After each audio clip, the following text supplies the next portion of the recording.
radio. Spoon gonna tell you what is happening in Monrovia. Spoon gonna tell you what is happening in Africa.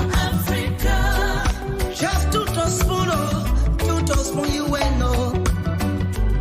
If the children crying for starvation, just to spoon. You want to get a news update, my brother, to spoon. You want to know what is happening, Moravia, to spoon. Politicians want to make their decision, just to spoon. You want to know what's happening in the ministry, to spoon. To spoon. To spoon. You from Fonjema, Maryland, to spoon. To spoon. If you eat kepan, gradually, my brother, to spoon. You got a Spoon TV, you got a Spoon Radio, to spoon. To spoon. You want to get a news update, to spoon. What? Yeah. Rastafari. Kilibamba, kilibamba, kilibamba. Kilibamba, kilibamba, kilibamba. What I want? Yes, what you about today? Spoon TV. Okay, so welcome to Spoon FM, Spoon TV, Spoon Radio. Of course, this is where you get the news. This is where you get the information. You get to know exactly what's happening in Liberia, what's happening at the different ministries and agencies. Welcome to another edition of the program.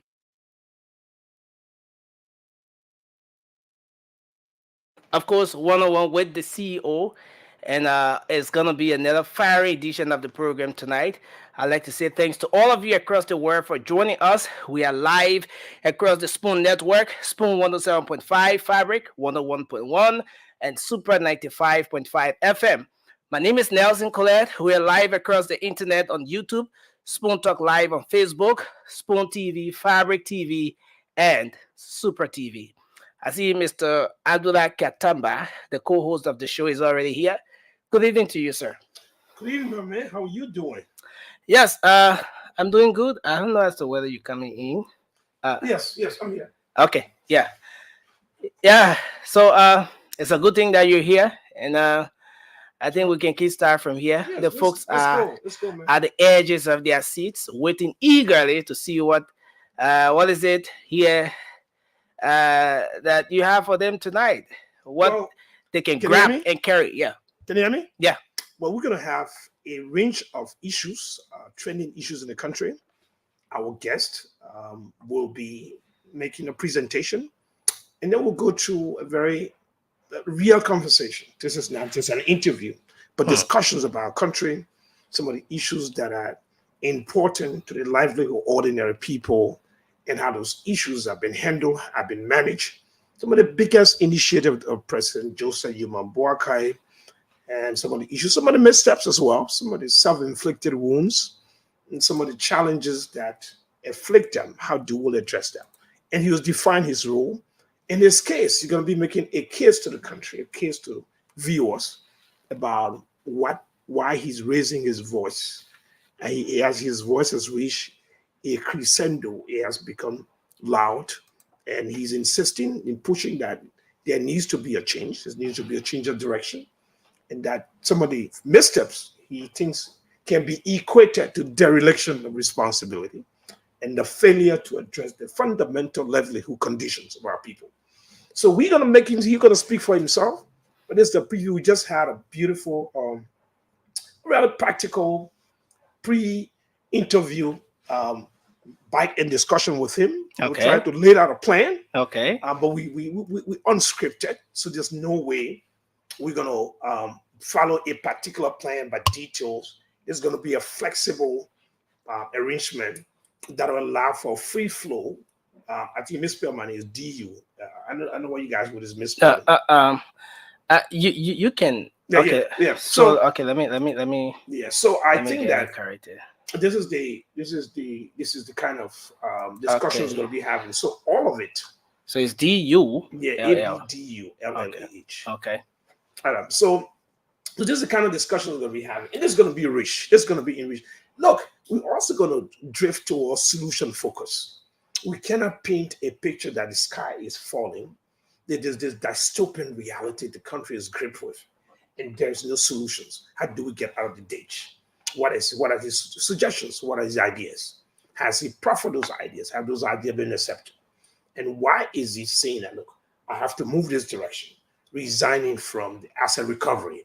So all of that, we're going to bring all together. We're going to unpack them.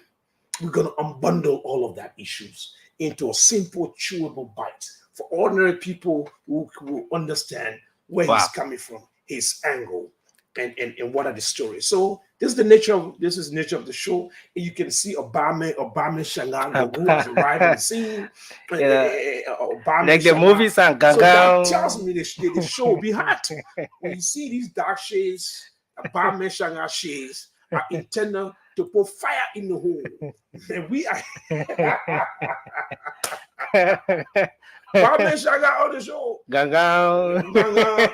You came on my 500 years ago. I'm coming for revenge. Obama Shangan on the show. We read that you from church.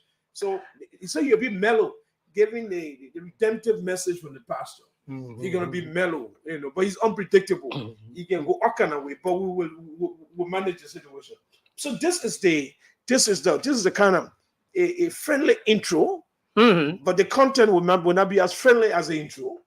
And so this is going to be a beautiful show. Do not go up into the listeners, to the viewers in Radio Land, and all those who listen across the world. This is your moment. Do not cut off your internet for a moment. You'll be missing tons of information. So do not even, if you're driving, park your car. This is going to be hot. This is going to be the show of the moment. No one should tell you, come call me, cut off your phone, listen to the show. This show has all the ingredients needed to tell us where we are. My man, welcome to the show. My man, we can't hear you, my man. Testing 1 2, DJ Mac, DJ Blues, DJ Blues, testing 1 2. But listen, Ketema, thank you very much. It's going to be a wonderful show today. I don't know where to start from, Ketema. You have laid it all out on the table. We are here to talk to the Liberian people. Invite your brother and sister. Let me say this: you want to share the show, though. You ready to? Yeah. You ready to share the show? You want to comment? I want to hear you saying something. I want you to text, and I seen somebody say, hallelujah, thank you. Somebody laughing, LOL. Listen, Joshua, you are welcome, my brother. I want to welcome Christopher. I want to welcome Nat Gordon, Jefferson Flomo. Your name, where you joining us from? Say something. Let's be interactive. Today is the day the Lord has made. We're going to be blessful. We're going to be happy. Hold on, Ketemba, madam.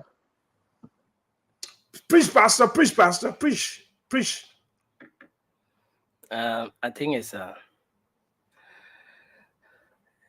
think we're good. It should be, there was a little interruption, but I think we're good. I don't know. Okay. CEO, can you hear us? Okay, I see he's muted. Yeah. So yeah, I'm sorry, Nelson. I was getting myself set up. As I said, guys, please, I want to hear from you. Martin K. N. Cuddy is our guest on 101 with the CEO, Ketema program, my program, Diamond program, Nelson Kola program, your program. This is for you, the Liberian people. Don't get it twisted, man. Don't get it. Don't no blind in this thing. We say our own, you say your own, and you decide. I want to go against Ketema. I want to be on the other side of the aisle. No compromising. No, I cannot compromise with Ketema. I'm not falling for his sweet talk. I'm not falling for his lie. I want to be very objective because I think, and I do believe, Ketema also believe the Liberian people deserve better. That's why whenever we come on 101, we give you nothing but the best. We want you to have something to go home with. Whether it's raining, whether the sun is up, whether the IE playing Barrow, whether the Lunsa playing Uganda, whatever the case may be, we want you to go home with the victory, with a message. because our intent is to transform your minds inwardly by the day-to-day activities. We want you to learn something. Enough is enough in our country, folks. Enough is enough. How long shall we sit and wait when our country and our people die? How long? How long do you want us to be quiet? Shh, don't say nothing. You made them vex. Are they better than us? How long will we just sit back and say, okay, we have won the victory, and we'll just sit back and be complacent with everything that is going on? We must speak. We must preach. And we must bring you good tidings, even when it is bad, that you can decide. So today, I'm so happy. I've been chasing this young man. I've been chasing the scholars. I've been chasing this activates. I call him every day and say, you have to come on the show. He said, CEO, I can't come right now. I say, you have to come. I say, you have to come. I was so glad when it said unto me, he's coming today. In the next few minutes, September, Martin K. and Cody will be here. He will be speaking to the Liberian people. I don't know where you're coming from. I have gone on his Facebook pages. I have gone on his Twitter. I have gone all over. I have dug behind him, September, and have unearthed a lot of different things. Come back, join us, Nelson. Don't you leave yet. I have unearthed a lot of different things, September, and that's exactly where I'm taking my question from. So I don't know about you, September. Talk to me. Talk to me. Talk to me.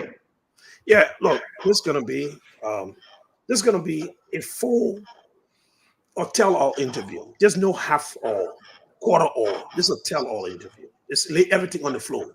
Everything.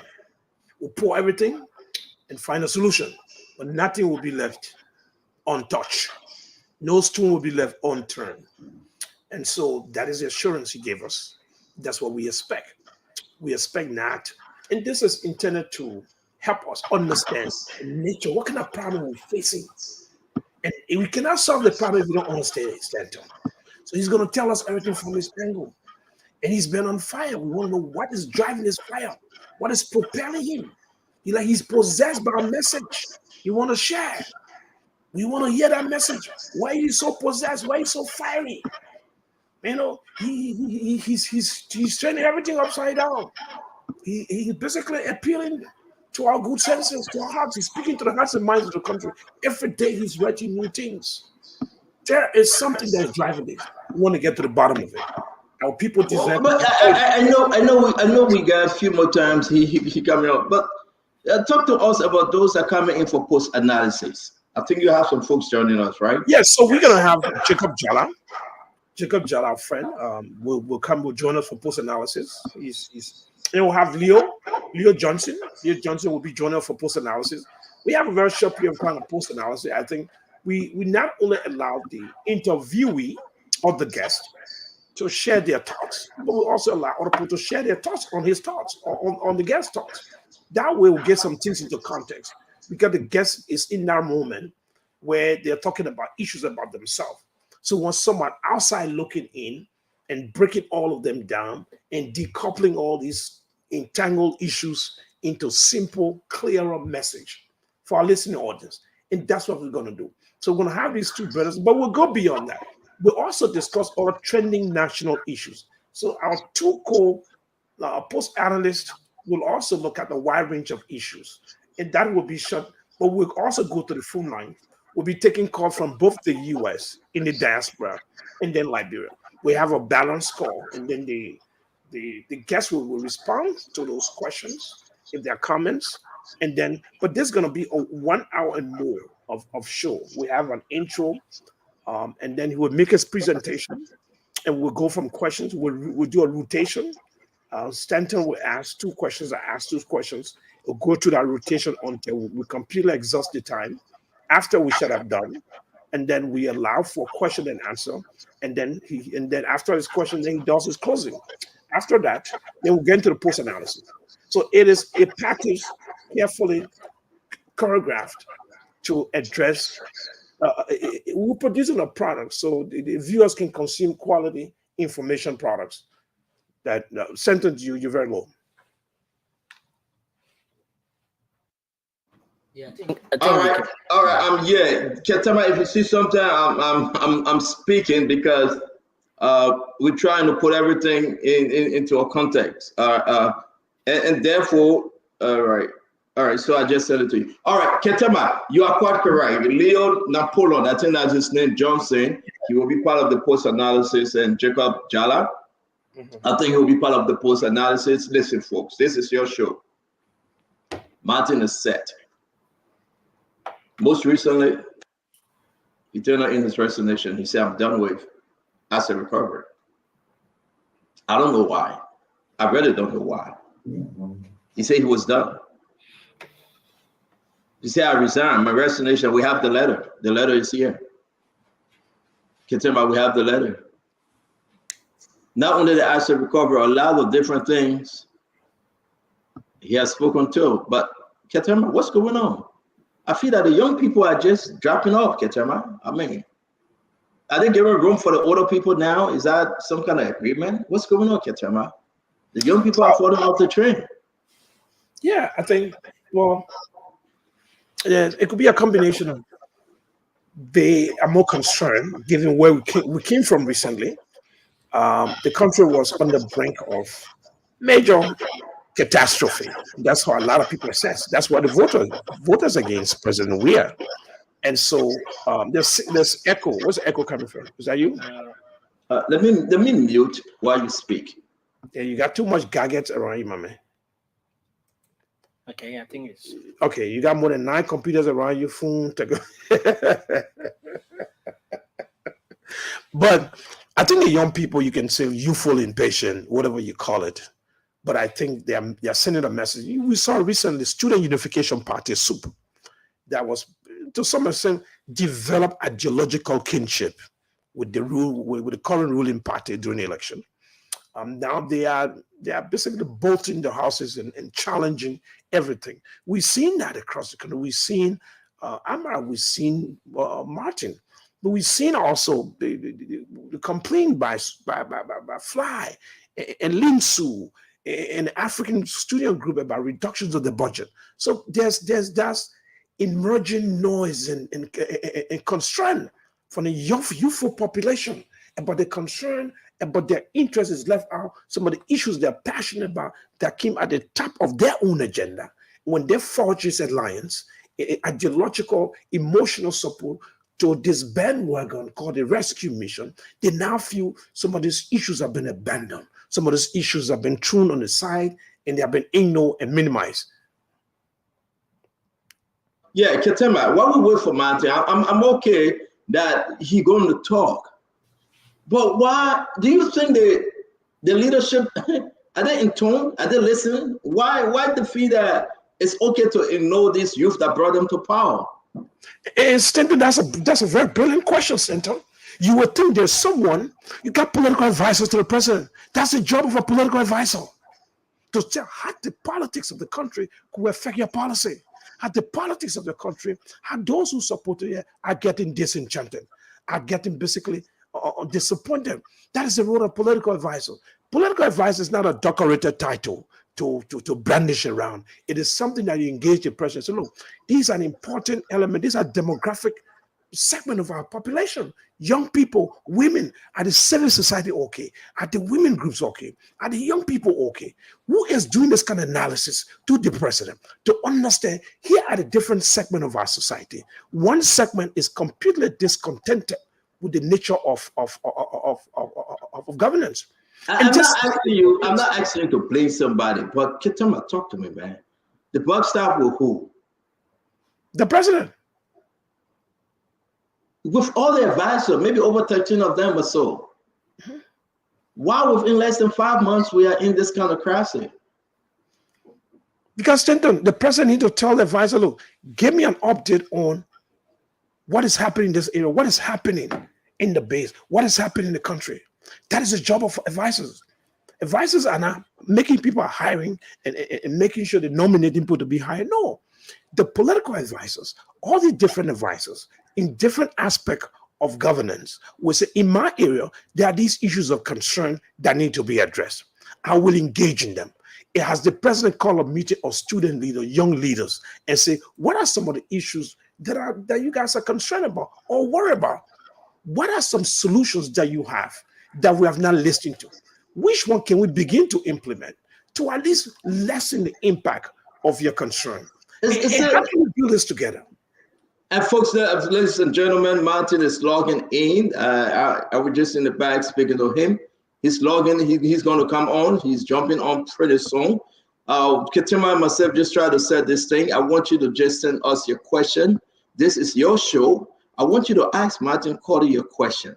Not me, not Ketima. You need to ask him. You need to ask him why he resigned from Asset Recovery. You need to ask him whether he have taken money from Asset Recovery. You need to ask him why folks are leaving Asset Recovery. You need to ask him whether he stay on the train. You need to ask him all these different questions. The 285 earth moving machine. You need to ask him what's going on with billions of dollars, millions of dollars leaving the legislature. What's going on when students can sit on the floor, but lawmakers receiving $15,000 for furniture?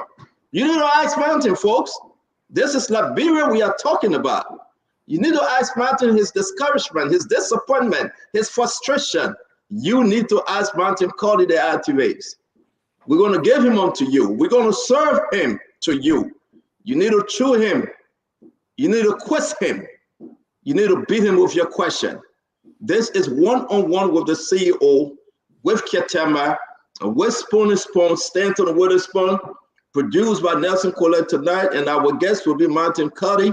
And again, our post analysis, Leo Napoleon Johnson and Jacob Jala. It would be firing, folks. Whenever you want to join the post analysis after this one-on-one, we ask you to please talk to Ketima. He bring out those that you think necessary to go into the post analysis. We just need but 2 individuals. For every guest, every show, we need you to contribute. If you want to be part of it, please reach out to Ketima. You're from CDC, Unity Party, ANC, you're from ACO, Ketima Party, or wherever party you're from, we want you to, if you're from Ketima Party, ACO, we say come and join the post analysis. Let's talk Liberia. Let's think Liberia. Let's love Liberia, and together, let's build Liberia. Ketima, take it away. Well, thank you. Well, CEO, wonderful intro. And I think the CEO brilliantly laid it out. The show, this is your show. This is the show that's going to make the news. This is where we make headlines. This is where we make people say what they need to say. This is the show that let people bring the best of themselves, their solutions, their concerns, their agonies, their pains into the forefront so we can address it. We can understand the nature. This country has faced too many challenges. This is our chance to right the wrongs of our country. This is our chance. And it started with understanding ourselves, engaging ourselves, hearing different perspectives. We may not agree, but we need to understand where they're coming from. What is their pains? And if we understand that, we can develop and craft a solution that is surgical and responsive to the specificity of their pain and their concern. So this show is going to be very interesting. Martin is getting ready. I think he's piling a whole dossier. You know, Martin let the read long. He probably may read in one book. he probably a 50-page presentation that will cut down to 2-page. You know, and so he's probably writing while getting ready. But this is going to be quite an interesting show. And we're gonna quiz Martin himself. You know, this is not going to be a free ride operation, but it's going to be a detailed show. And we're going to look at a whole wide range of issues that happen in the country. Some of the president's biggest initiatives, for example, asset recovery. What is the fate of it? Where is it? Can it be recovered? Can it be saved? Can it be rescued? Has it collapsed? Is there room left to rebuild it, to reconstruct from it what is left of it? We can also look at the issue of roads. Roads, the procurement rules, all of that. I have these contracts. We question some of these contracts, but these contracts go through a rigorous vetting process that meet our procurement laws and that do not allow for people to exploit loopholes to enrich themselves. Are we recycling the new strategies, same players, using different names? All of that will be on the table. We can look at some of the good things the president has done as well. Of course, he's done some great work. and we'll highlight what are some of those good work. And we will pay attention not only to, we're not going to move Martin to paint a sky is falling dystopian reality. No. We're going to ask him for solution. We're going to ask him to point out some of the good work Joseph Barker has done. And there are a lot of them. And I think Joseph Barker has done a lot of work. We want to highlight what are some of those good work and how much of that is helping. Are there issue of confidence in the country? Are there issue of confidence? Do they have confidence in his current leadership? Or are we facing a confidence crisis? Lemolu said. Are we facing a trust crisis? Is there a trust issue? Is there a gap of distrust between the ruling elite and ordinary people on the street? And so all of that will be placed on the table and we'll discuss that. But meanwhile, every Sunday, this show gonna bring you the best, the most viable and important trending issues in the country and some of the players that are driving it. So the newsmaker, the news, and the issues and ordinary voices. Next week, we got 4 options. We have the press secretary, Kula Fufana, we got the war crime folks, Prince Johnson, Hassan Bility, Adam Dempster, and the hearing at Congress around the war crime. And then we'll build a connection between what Molu said, that the entire efforts is built and sustained on Vlad. And we'll see whether it's sustained on Vlad. So Nelson, what's your thoughts?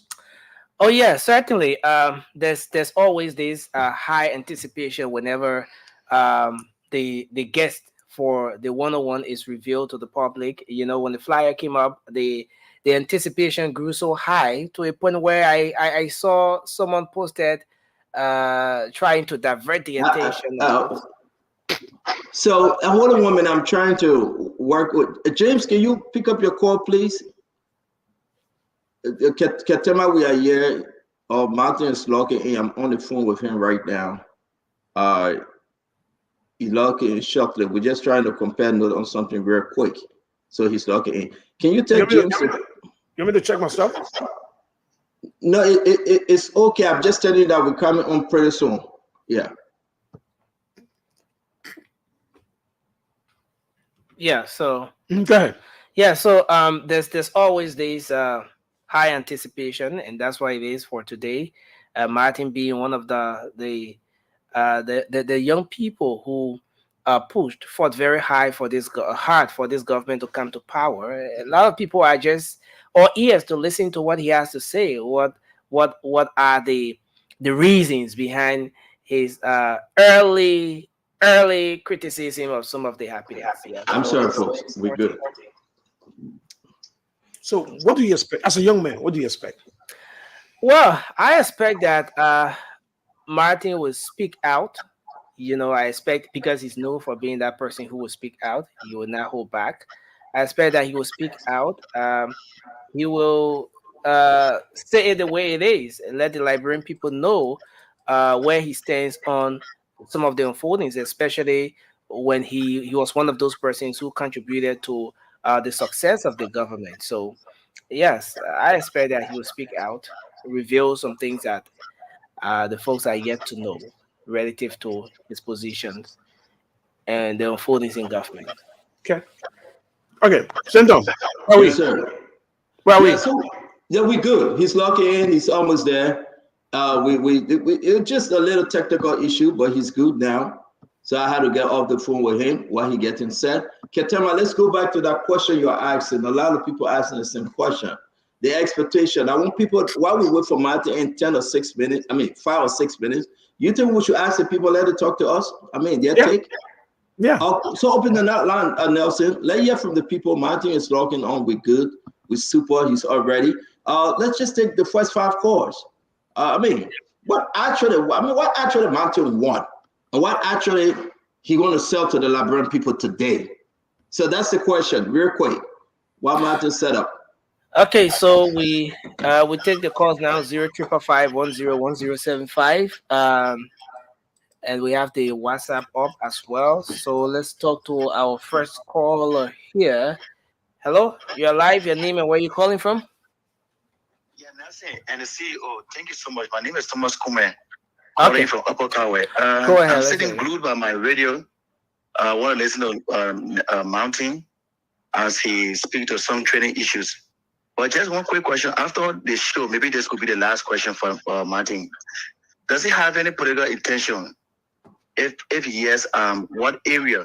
Senator, representative, president, if he has any political ambition. Thank you, Thomas. And we will talk to the next person here. Hello, your name and where you calling from? Yes, let's hear you. Okay. Yeah, I want to ask Veteran Martin Corey that what I are your want to know the expectations? reason why he deemed it necessary to be very much combative against this government that he struggled for with his own, or in fact the past regime of former President George Mania. Okay.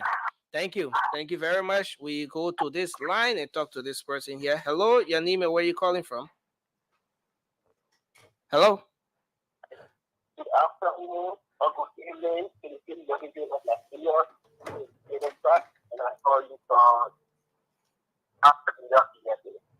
Okay, so sorry, there's a little bit of issue. Can you hear me? Okay, so we'll come back to you. My name is Kenan Pratt. Okay, go ahead, Kenan. Okay, too bad. We can continue with that. Kenan, you just have to make some adjustments and then you can call back. Let's take this person. Hello, you're live. Hello. Hello. Yeah, please go ahead. Your name and where you calling from. What are your expectations for the show tonight? Yes, nothing. My name is Daniel Willard. So I've been trying to get on the show, but to never make it possible to get on the show. Yeah, go ahead. Let's hear you quickly, sir. Yes, I want for the CEO to help me with my daughter, or to ask him or you invalidate their boss, so that the problem that I'm facing, I've been really learned to get on it, but getting still again, they have been feeling tested for you to see me. We'll talk to you later. I beg you. We'll talk to you later, yeah? Certainly, we will get your number and we'll talk to you, yeah? Okay. Thank you, sir. Let's talk to this person. Hello, your name and where you call from? My name is Calabo Bongo. I'm calling from the state of Pennsylvania. Your expectation, quickly. Here is my question that I want you guys to ask Martin Corley. He posted a video yesterday. Darius DeLong, in that video, Darius DeLong was pledging during the campaign that even if the Senate increased her salary to $100,000, he would give $95,000 back to Liberian people, and you only keep $5,000. Now DeLong is in the Senate is getting $15,000, $10,000. He's not giving it back to us. Because of that pledge, Liberians raise money. He said you only have $5 in your account. Liberians raise money. Yeah. Ask Martin Corley, is he willing to lead a campaign to demand a reform of our money from Darius DeLong? Thank you very much. Okay. Today is Ibrahim Day for all the Muslims in Liberia. We'd like to extend our warmest regards to all Muslim. Eid al-Adha is a Muslim holiday. We'd like to say to all the Muslims on behalf of the 101, happiest of celebration. Abraham Day. Happy Abraham Day. Yeah. Muslims, and on Tuesday is my birthday. June 18th is my birthday. It'll be a national holiday in Liberia. Baka will issue a proclamation and we'll go from there. But stand up before we go back on the show. No, stand up. We see something is happening.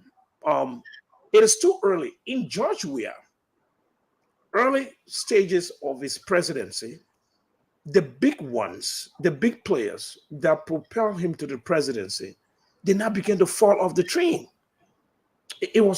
We saw a little tension in the coalition, but this time around, you have Amara. These are resourceful people. You have John Molu.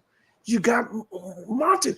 Still don't tell me, are these people working to engage these people? I'm confused about how they will allow these resourceful people to raise constraint and just left them on the sideline without engagement. Is that an internal strategy? Is the president governance style is to say, look, if you raise complaint, we'll get to you later on.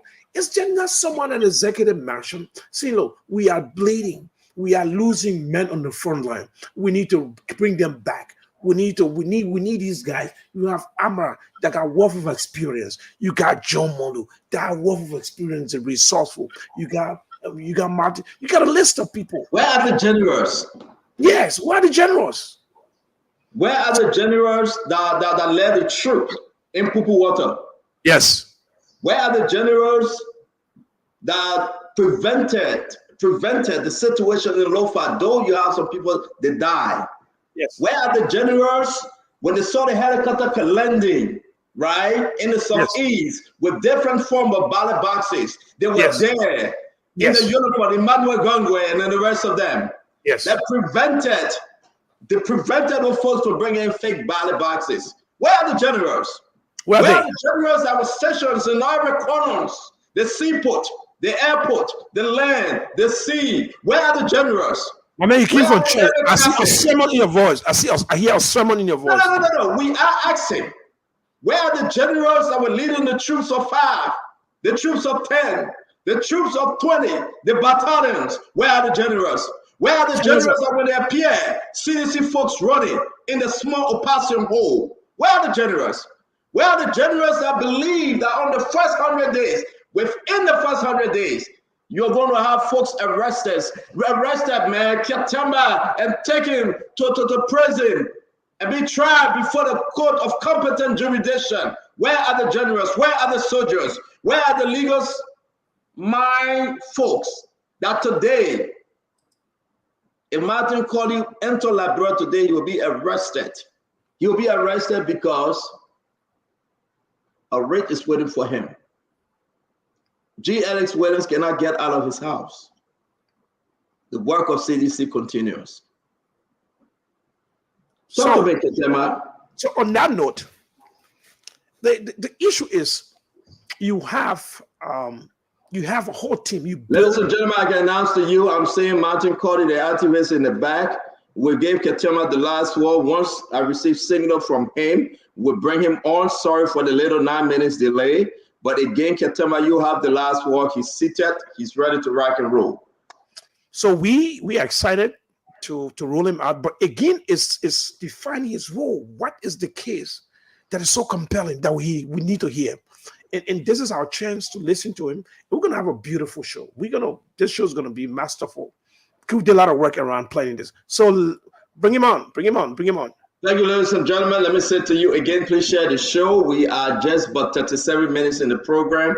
We are proud to say that it's an honor to bring in Martin K. N. Colley that activates. You know him better than I do. Soup know him better than I do. The nation know him better than I do. Unity Party know him better than I do. CDC actually fear him. They call him Rambo. They call him Rambo, the man that speak, the man that write, the man that destabilized a government and brought in new government with the help of so many young folks. The general that preach and speak about Sisulu, the man that talk and look into kings and president faces and say, you are wrong, we'll remove you. Folks, this is not about Stanton, this is not about Ketama, this is about you. Is your life better now than before? Your children sitting on chairs, receiving proper and qualified education? I'm not going to speak in the Martin Colley voice. No, he's going to make your case. So nothing else to say. I said to you, let's welcome to the show, Martin K. N. Colley. Martin Colley, can you hear us? It's good to have you. How you doing? How are you, CEO? How are you, political analyst? Kiatamba, how are you, big brothers? Comrade Militant, Avant-Garde, Mestro, welcome to the show. How are you, Nelson? Thank you. Yeah. I want to say thanks to the Spoon family for inviting me. This invitation means a lot to me, and I want to say thanks to all of the panelists on Spoon for the great job in defense of the people's interest. Permit me also to extend my compliments. Since this month is dedicated to fathers, I want to say Happy Father Day to all fathers across the Republic of Liberia. including our president, even though there are issues, but he is still the father of the nation. We want to recognize that as well. So thank you for the invitation. I am honored to be here tonight to talk about some of the issues, and I hope we will have a healthy conversation in pursuit of a new Liberia that benefits all, regardless of tribe, religion, socio-economic, and political affiliation. So thank you very much, political analyst Ketamba and CEO Stanton Witherspoon, for the opportunity given me to share my thoughts on some of the trending issues on the home front. Thank you very much, Martin. Again, allow me to call you Martin, our activist colleague. I love to keep it simple here. Stanton is okay, CEO or former is okay, Spoon is okay. I want to say thank you for joining us, Ketema and I. We will be very, very engaging. It's not the number press conference that we just sit and listen. The people want to go home with something. They want takeaway. They want to go, carry go. So we hope we can give them carry go tonight. I want to say you are here today, Johnny Ketema and I, and 100,000 tuning in right now. Listen to you, want to hear exactly what's going on. I will let Ketema start the ball rolling. Ketema, you go first. As always, I gave you the respect that you go first on the question, sir. Well, Martin, again, welcome to the show. You got just like an ordinary revolutionary proletariat, but though you're petty bourgeois now, he's trying to pretend otherwise. But look, we are happy to host you, and we're happy to have a conversation with you about our country. And this is going to be wide-ranging, both identifying problems and offering solutions. So tell us, do you have a message for the country? Tell us the message. Basically, I sit here and watch from afar. It was in 2019, specifically December, that I fled Liberia. I miss my country. I love my people. And I don't want to be here either. I want to be with my people. But I had to flee under very difficult circumstances. I led the students at the University of Liberia with dignity, pride, and honor. The records are there. When President Weah came to power, we had to disagree on the basis of ideological differences. President Weah decided to run the country like a Boy Scout. That was unacceptable in our opinion. The people deserved better at that time, and we sent a clear message as student leader of over 25,000 students at the State-run university that Mr. Weah was running our country like a Boy Scout, and there was a need for a paradigm shift. The president insisted that he would lead our country like a Boy Scout, so we had no other option but to retreat in the barricades in defense of our people, and we did just that. We also did that under the leadership of President Sirleaf for 12 years. Even when Noka was being milked, we sent a clear message to President Sirleaf. Our country is being milked under your leadership. Corruption is everywhere, bad governance, and we will stand up for the people no matter what the circumstances are. We did that for 12 years. We have been consistent on this journey, Ketama and CEO. Our history is there. Our history is there. We challenged Madam Sirleaf. We came to Weah. Weah deviated from the original agenda of our people. We disagree with him. In fact, the trouble of President Weah started with us. Can you remember the first most popular and peaceful post-war protests in the Republic of Liberia? That was where President Weah's trouble started. They bring back our morning protests. I managed to have successfully organized over 12 civil society and pressure groups and said to Mr. Weah, If everyone is afraid to challenge you, we will challenge you, because this country belongs to our people. So we led a protest under the umbrella Cocoa Bomb, Concerned Citizens United to bring back our money. Mr. Weah and his government could not account for 16 missing billion. We thought it was a challenge, an affront to our people. We asked the government of Mr. Weah to account why he was breaking down his properties, building new ones.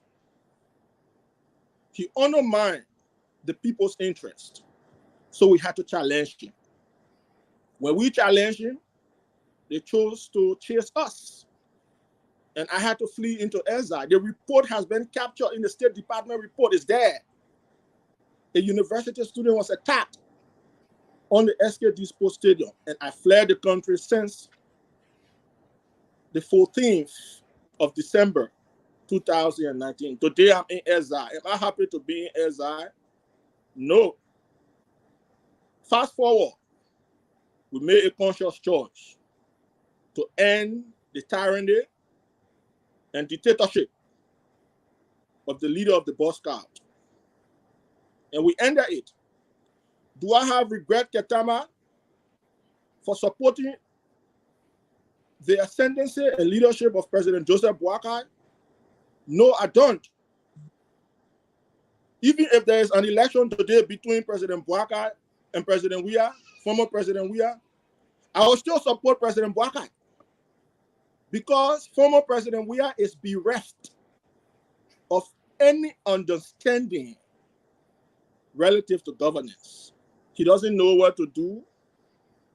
He is inept. He is corrupt. This is a man who just came from the football field. The people saw him as them, so they chose to give him a chance. He abused them.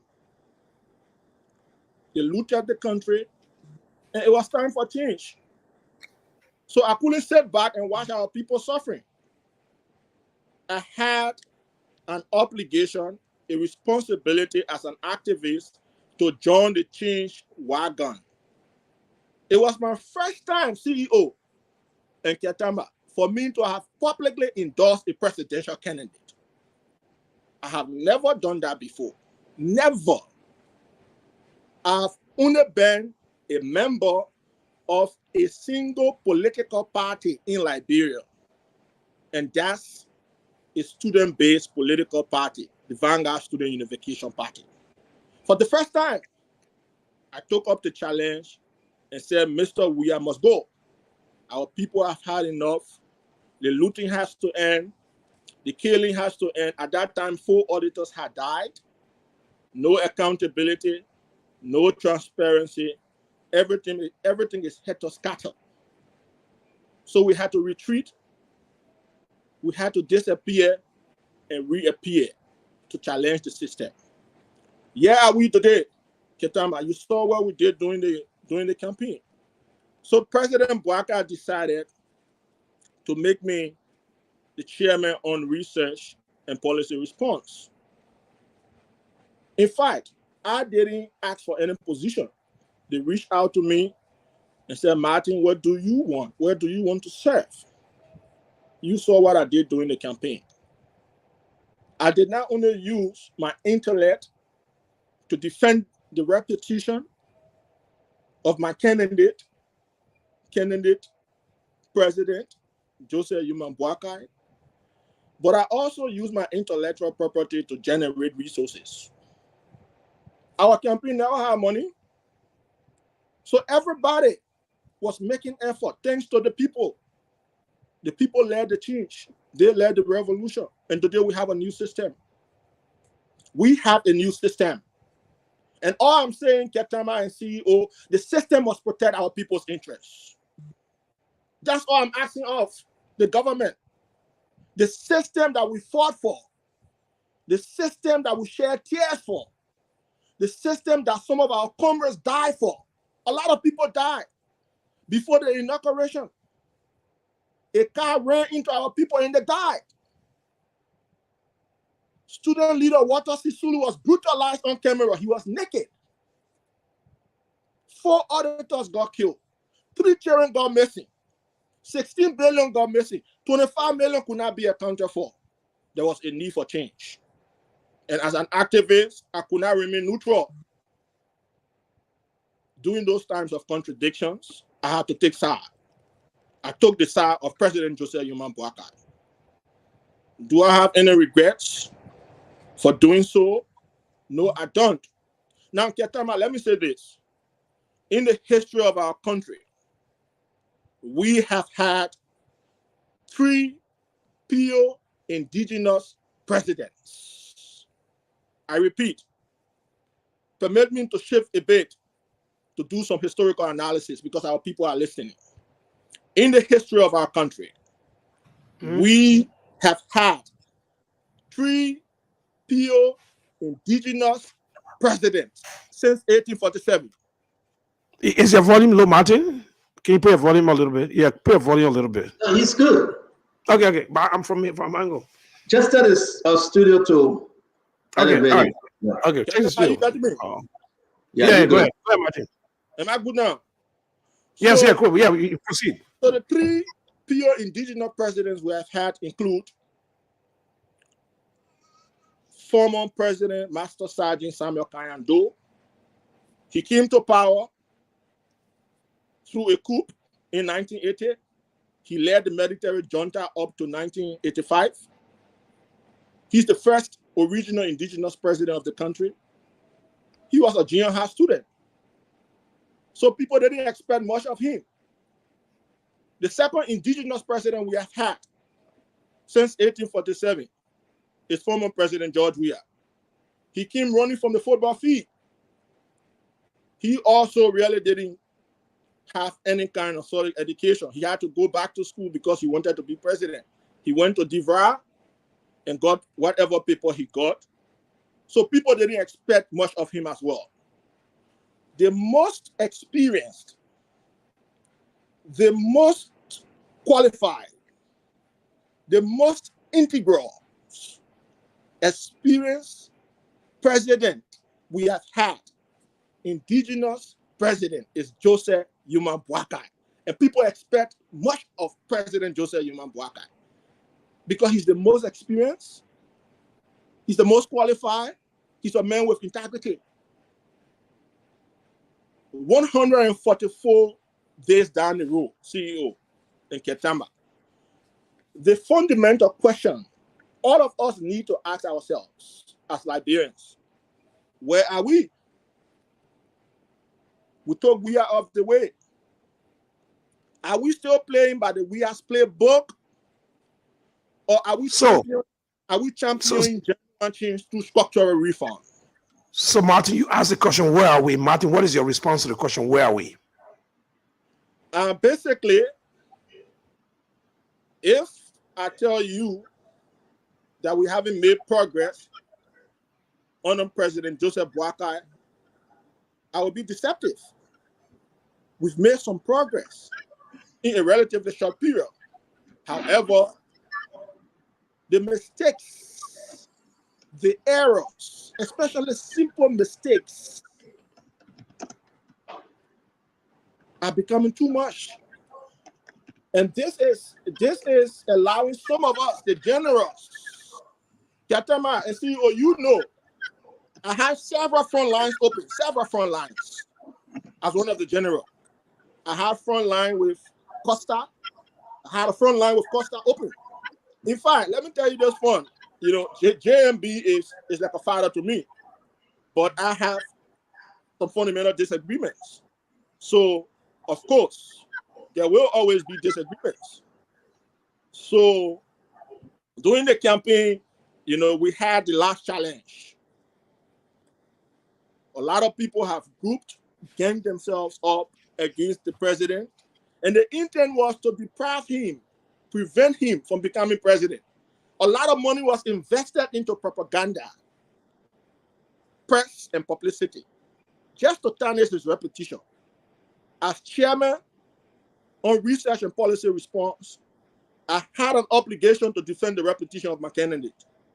So I had 15 front lines open at the same time with Henry Costa, with Benjamin Sami, with Ase Jackson, with Manipekwe Dumwe, with Moriah Yakula, with T.I. Ure, with even Julius Jad, with Abraham Winner and Freedom FM.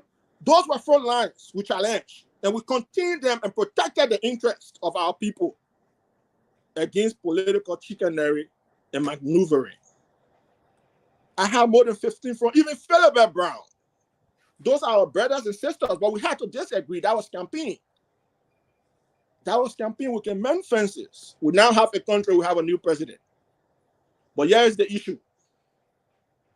I was inside Ketamba and CEO. I saw what was inside. I disagree inside. When people don't want to listen, when you disagree within, then it is only wise enough to jump down from the train. I have jumped down from the train. And this is the time to hold the government accountable for promises made to the people. I have jumped down from the train because the conductor of No. Hold on, Martin. Allow us to come in. I know this is you. Super. You put in your resignation about arrest. You put in a resignation about asset recovery. You resign from where then? You resign from the entire train, or you resign only from asset recovery? Because what you are saying, you jump down from the train. Let's be very clear. From the train or from asset recovery? Okay, so yesterday on my Facebook page, I presented a scenario to our people. The scenario was the train is en route to pick up our people at the central station. The conductor has been hijacked by hyenas. I was in the train. I saw the hyenas overloading the train with their family members, relatives, friends, even baby mothers. And I encouraged the conductor to disengage because the train seemed to be on a collision course. How can we pick up our people in such a circumstance? So I had to jump down from the train, quickly run to the central train station to inform our people that our conductor is hijacked. That was what I did. So when I said I was in and I criticized, I disagree, I suggested policy prescriptions, but I couldn't be listened to. At one point in time, I was even blocked because of my critical opinion on issues. Who blocked you? Who blocked you? I was blocked by almost everybody. I had direct access to the presidency. Now, let me say this. Before we could even come to inauguration, President Joseph Boakai and I talk regularly. He took me as his son. He's a good man. We talk about the country, how we move the country forward. Let me just say this to you. On one occasion, when we won the election, the day president, we are conceded. I was on the phone with the president-elect, right? And he left the phone on and I listened to the president. We are conceding. I was on the phone with the president. And the president told me, Martin, we have to make the difference. Our country has had enough. It is time we change the lives of our people. The president has been passionate about changing the lives of the people. And I told the president, yes, Mr. President, this is an opportunity for us to do it differently. This is an opportunity for us to press the reset button on governance. Since 1847, our people are still poor. We have foreign concession companies in the country across the mines and plantations. But Martin, let's come back. I know we got all of that. We're going to go into it. Let's just take our time. I left for the people to take this, in its holistic form. But let's just do it orderly. Martin Cody, you said in this, your letter, and I want us to be on the record here. This is your letter, Martin Cody, member, asset recovery. Can you tell us, this is your letter just residing from asset recovery, correct? Yes, so I have retreated, Stanton. The president asked me to join him in 2023 as his chairman on research and policy response. Before I could join the president, I was an activist. Right? The president came to power. He was announced president-elect by the NEC. From December up to May, I was actively involved in promoting the agenda of the president and his government. But considering what is happening, I had to retreat because someone must retreat and make the sacrifice. And we'll get to some of the errors and my disagreements. So I had to get off. I had to get off the train and now come to the barricade to say, okay, you know what? Somebody has to tell the president he's wrong. Somebody has to tell the government this is wrong. Somebody has to tell the government that you made these promises and our people remain hopeful and they expect more of the government. Somebody has to do that. Everybody cannot present. So I agree. So your letter saying that you left the asset recovery, we will come to so many reasons why you left them, so many documents in our possession. We'll talk about it. But now, if you say you jump off the train represents the Unity Party under the leadership of Joseph Yema Boakai. This new government, he's the conductor. If I'm wrong, just tell me. I got opinion on this one. Right. You cannot say I'm still with President Boakai, but you're not on this train. I'm not making sense to you. Are you still with the president? Are you still in the president corner? Are you still on the train or off the train and not with the president? Where are you? But see, I just told you I retreated. I am now an activist. I'm no longer. I want us to be clear. You retreated. You are no longer on the train. No, I'm no longer with the train. So you are no longer part of. You are no longer part of the government. But I had a position, right, on an ad hoc committee as member of AREP. So long I resign my post, obviously I'm not a member of the committee. And the committee was created through a presidential directive. Correct. Are you part of the alliance? That UP Alliance's program that brought in everybody? Are you part of that alliance today, or are you no longer part of the alliance? No, I'm playing the role of an activist right now. Can you still tell people, say Joseph Yema Boakai supporter? Now let me say this, right? Please do. If the president does right, I will say it. If the president does wrong, or if the government does wrong, I will also say it. I am not an opposition to the government. I want to make that very clear. We brought this government to power after all. I am not an opposition to the government. Do you still support the president, Martin? I am an activist if the president protects the people's interest. Because my ultimate motive, CEO, is the people's interest.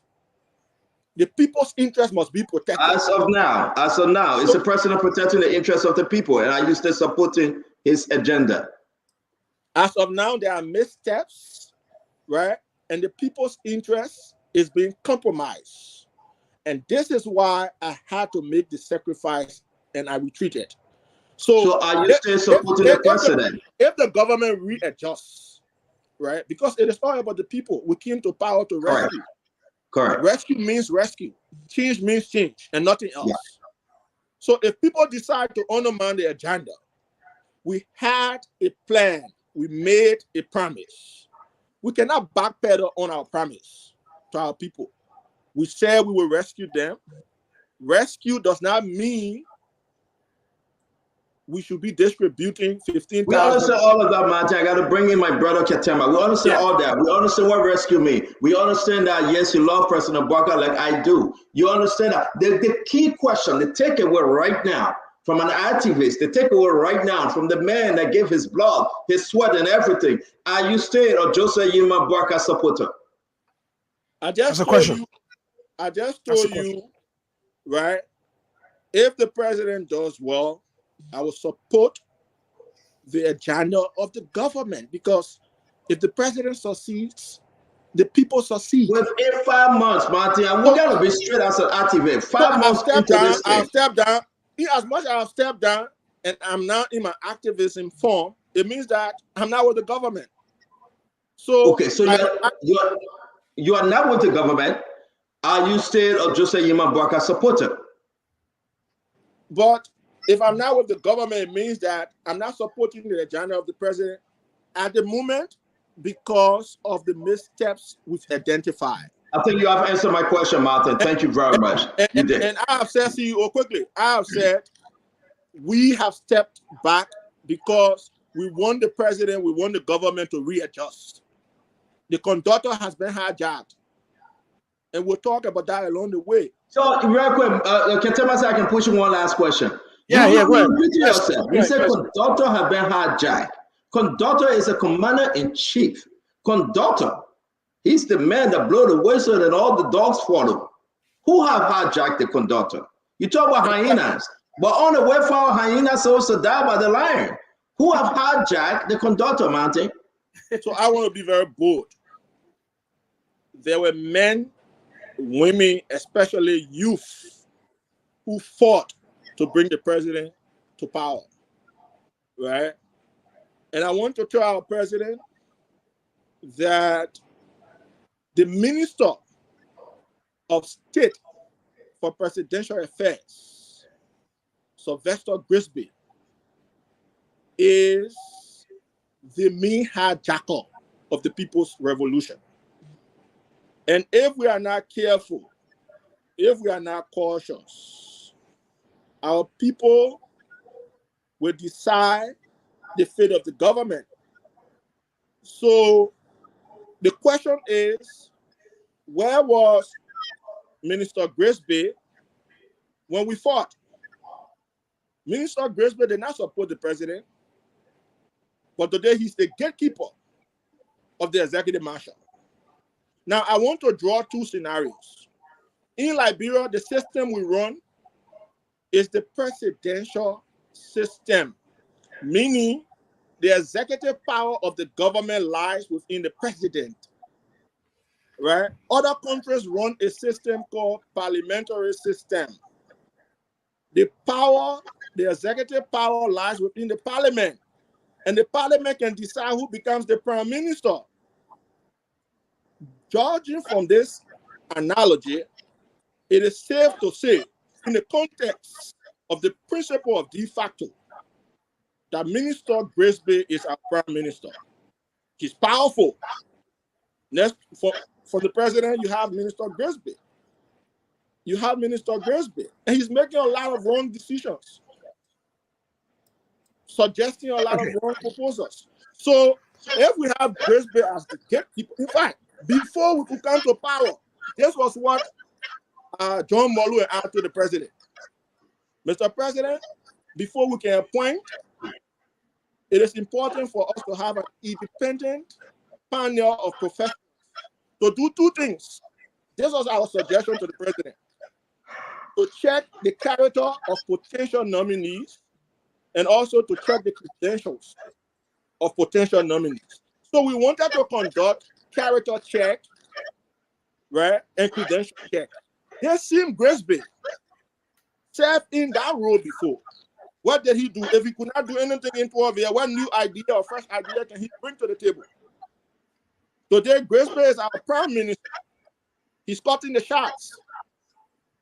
President Bouaka needed a gatekeeper of integrity. When I was asked, I was very clear about the position of Minister of State for Presidential Affairs. I said, if Gaffon is not available because of his job in Uganda as the country manager of the African Development Bank, then we get Malu in. Or we get Nibadi Wana in. I was very definite. We needed a strong gatekeeper. A lot of the things that are happening will have happened. And I even told the president about this very same assets recovery. Because the president, like I said, it started to the fight. So we'll come back to asset recovery. Let's enjoy ourselves, folks. Look, Martin, you are general. General are battle tested, who have endured challenges, who have endured the worst experiences, but they do not quit. They move on, they fight on. One battle, they come on of huge assaults and firing.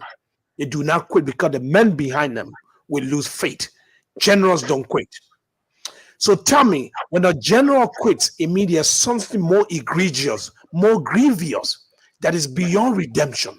And they reach the conclusion that I'm a general under a commando. You could call it an imperial presidency. And I've tried every means possible. I have sought all means to resolve these problems. I have used every method, I exhausted all avenue possible. And I'm left with no choice but to quit. Because when I quit, the men standing behind me, I send them a message that when you are frustrated, you quit. You do not solve the problem. So it sends also a message. Why would a general, not only a general of generals, a man who have multiple front lines, who are facing bullet, is quitting? It sends a message to those who say, look, this experiment in rescue, the men who inspire us are quitting too early. The battle lines are unattended. The forces that we fought against and battled and defeated will now reorganize and come back and destroy what we worked for, what we bled for, what we suffer for. You don't think that burden, that guilt is on your shoulder? And if it's not, tell me what is so grievous that force you to quit. It must be grievous, because a battle-tested general, you will not drop arms, you will not wave the red flag until something is so irredeemable, so grievous, so egregious. Tell me, there's 3 things that were so egregious that reached the boiling point. Tell me, brother. Thank you, Kachamba. A very important question. So I will premise my thought on the fact that as a frontline general, I actually did not quit, but I retreated. Because quitting is not an option. There are more battles to fight. I have an obligation to our people. My loyalty is to the country and not to any politician. I love JMB as a father, as a father figure, as a president, but I'm more loyal to the president. I love the people of Liberia more, because it is for the people of Liberia that we struggle. So I want you to put the letter, the first letter that I wrote as a member of the Assets Recovery for Good Governance. I want you to put that first letter up. That's my first reason. You wrote the letter. You wrote the letter to who? Just call it. So I wrote the letter to the chairman of the Assets Recovery. Councilor Martin letter. Okay. Yes, there we go. Okay. So that letter is a 3-page letter. And I raised a number of issues. Probably Katama, who want to read the section that talks about why the Assets Recovery Task Force is disorganized, unsystematic, and disintegrated. Yeah. I'm reading it right now. Can you talk to us, Mountain? Why Katama here? Yeah, so one of the reasons why I retreated, because I don't want to call it a quit. I don't want to call it a quit because I retreated in defense of our people. When you have 60% of public officials who are already occupying public offices, refusing to declare their assets, then I become suspicious and skeptical about the fight against corruption. When our Martin colleague, Chairman Emeritus, on Research and Policy Response, JMB for President 2023, encouraged advisors of the president, can you please appeal to the president to make his assets public? I appealed for almost 2 months. I was criticized. Martin, why are you not telling the president to make his assets public? We are an open government. What is there to hide? I said to the advisor, can we tell the president to make his assets public? The president declared his assets in 3 weeks. That was unprecedented. No president has done it. And we gave him the credit for that. However, we are in 2014 and we promise our people an open government.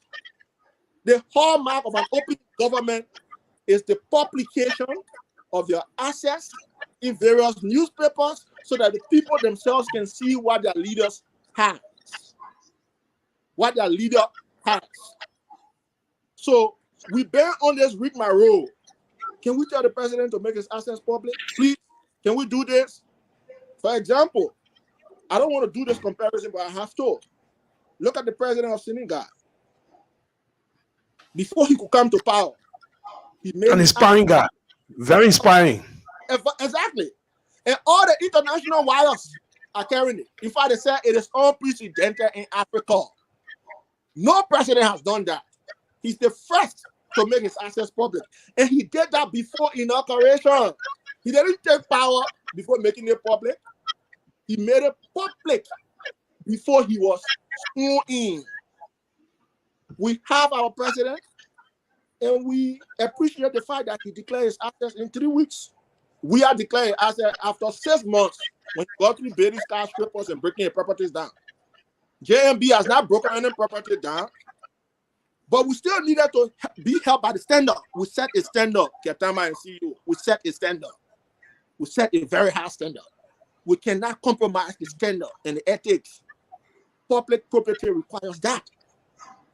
So Martin, I want to hold you. So what is arrest? Go back to arrest. Tell me what is wrong with arrest, the leadership, the entire arrest. I want you to talk about that. We'll come to the second aspect. We want to dig deep. We want to do some deep diving. Talk about arrest. So the first pillar of arrest is A. Mm-hmm. And that A means agriculture, right? No. I'm talking about the asset recovery thing. The asset recovery. Oh, I thought you were talking about arrest. No, I'm sorry. Asset recovery. So yeah, the issues, right? Okay. Yeah, open up. You want to talk to us. Yeah, when I was asked, who do you think we can make to head the assets recovery? If you notice, before the government could come to power, during the transitional period, there were various clusters, right? Don Molu and I were placed on the accountability cluster. There was a reason for that, and we had a previous discussion with the president, right? My expectation was we would have had Molu, Mr. Ellis Coffey, another rare professional. In fact, I gave him the credit for helping to stabilize a lot of the conflict and suggesting very important frameworks and policy prescriptions while I was in the Asset Recovery Task Force. So when I was asked, I said, okay, Ellis Coffey, John Molu,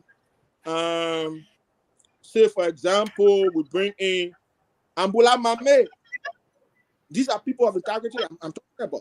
I suggested even Comrade Moses Yamia, Nibadi Wonder, Councillor Francis Johnson Allison, right? That was a crack team to make we and his people to account, right? Because our recovery, right, is not a joke. So what went wrong? What there's some things that went wrong in asset recovery. I'm going for you to dig that. What exactly went wrong? Number one, the chairman is a major problem of the assets recovery. And later did I know that the chairman is a protege of the sanctioned lawyer, Serena. Okay. And the history goes as far back as the MPFL's days. Two of them were fighting for the MPFL. You mean the asset recovery Martin was fighting for the MPFL? Of course. It's a fact. Okay, go ahead. Okay. He and Serena Seaforth. So how did we pick a chairman that has a history of destroying assets during the Civil War to now be chairman on assets recovery? That's a contradiction in fact. More besides, the chairman is corrupt. Very corrupt. So, for example, Ketama and CEO, because we have to say everything. Okay. Our responsibility is to speak truth to power. Okay. Right. So we have no clear agenda. You can even ask Mr. Coffey, right? Mr. Coffey on the assets recovery team, because he hasn't resigned. He's the most experienced, right?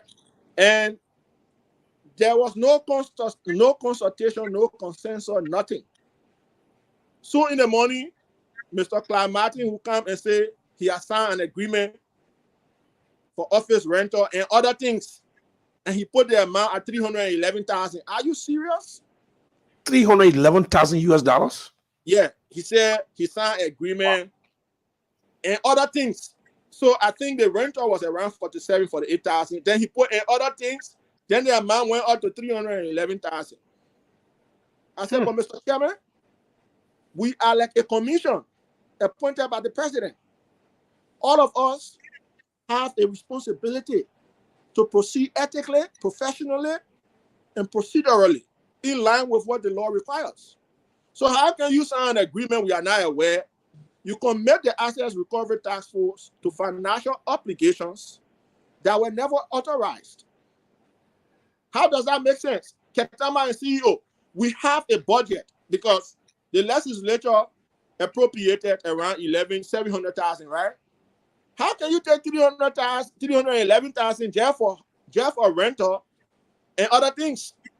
That's more than 40% of the budget you have already entered into.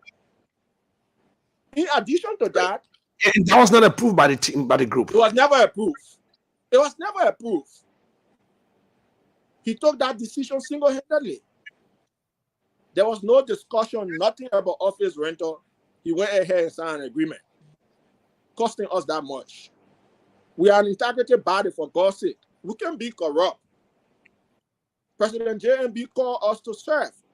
And the point I want to make is the Assets Recovery Team, the setup of the Assets Recovery Team, that responsibility was delegated to Mr. Steve Quia and Mr. Sylvester Grisby. That's why I said hyenas have captured the conductor. The conductor has been hijacked.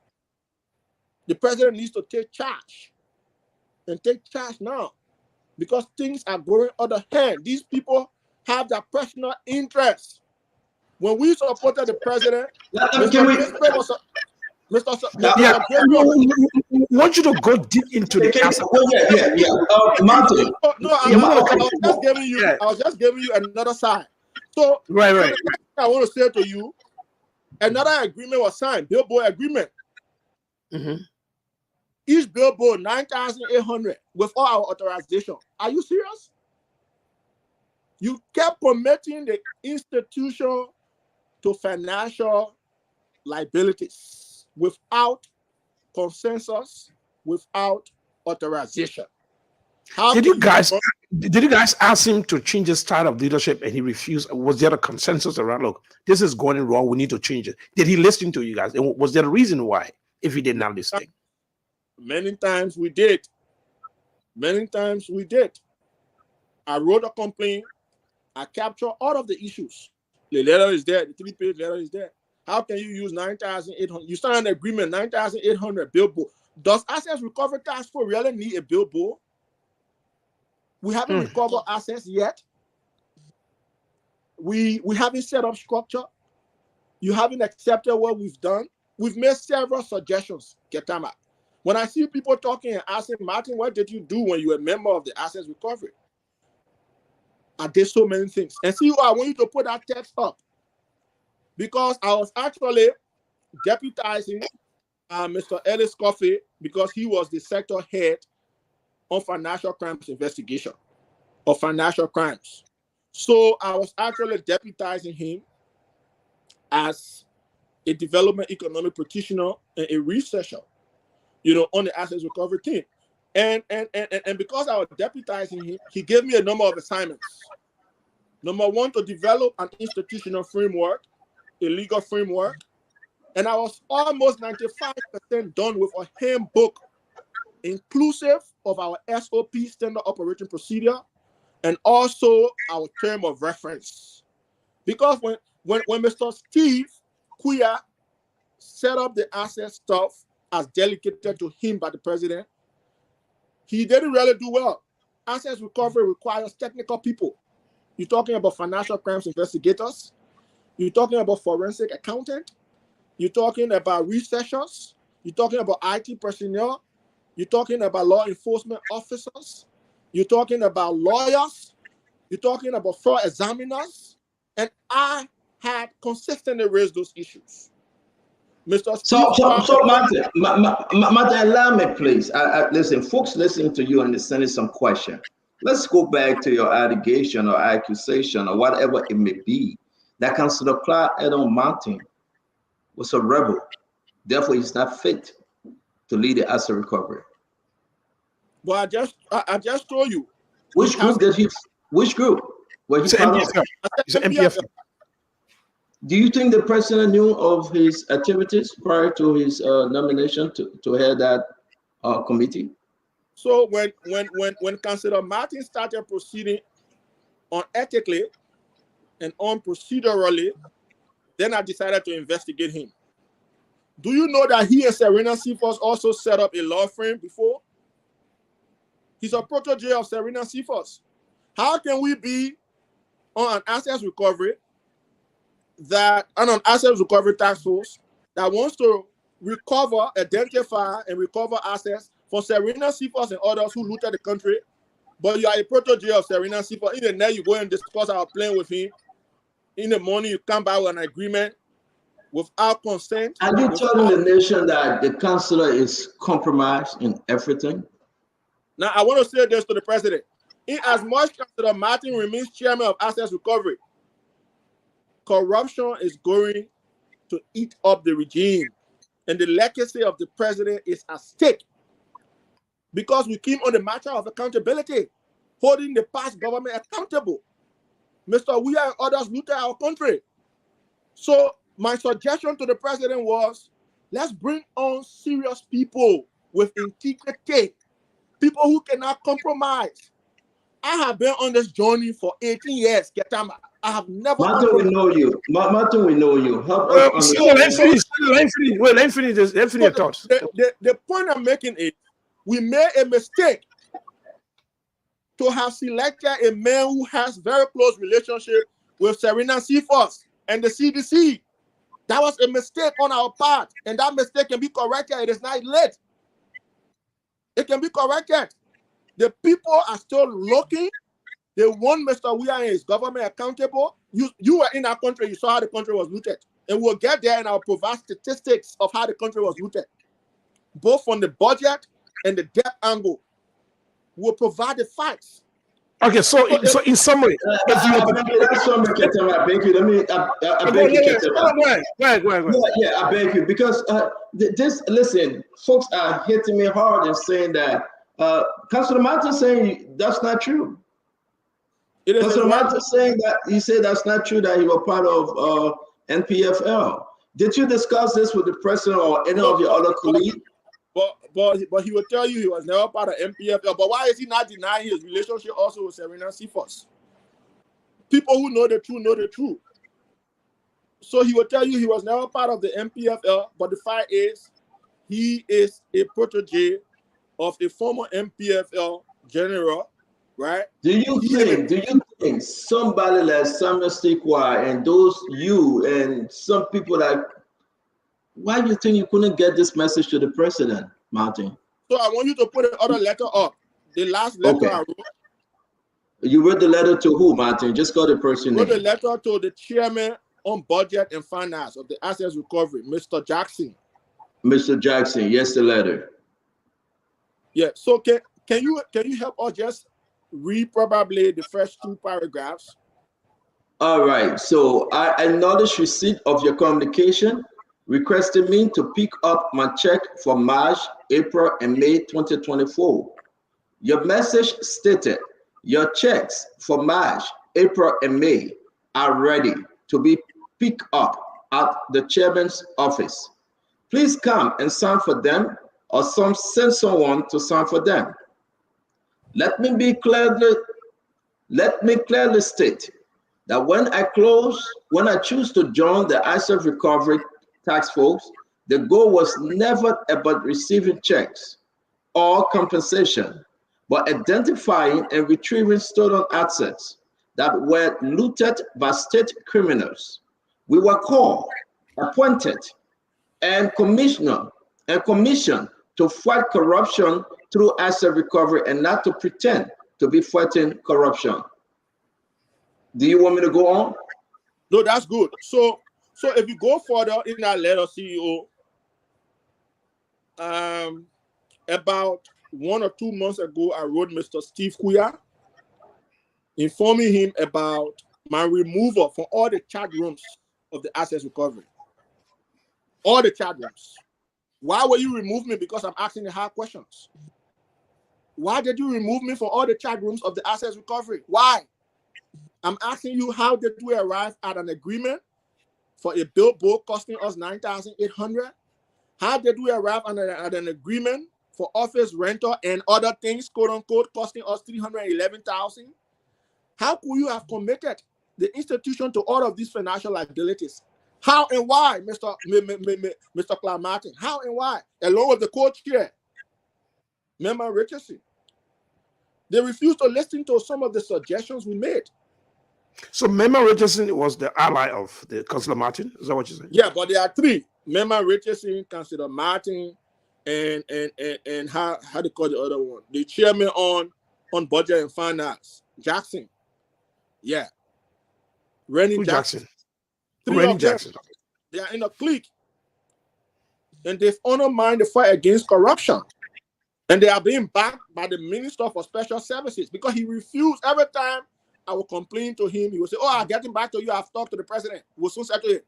Every time I got back to him, we'll soon settle it. We just had a meeting with them. I told him I was injected.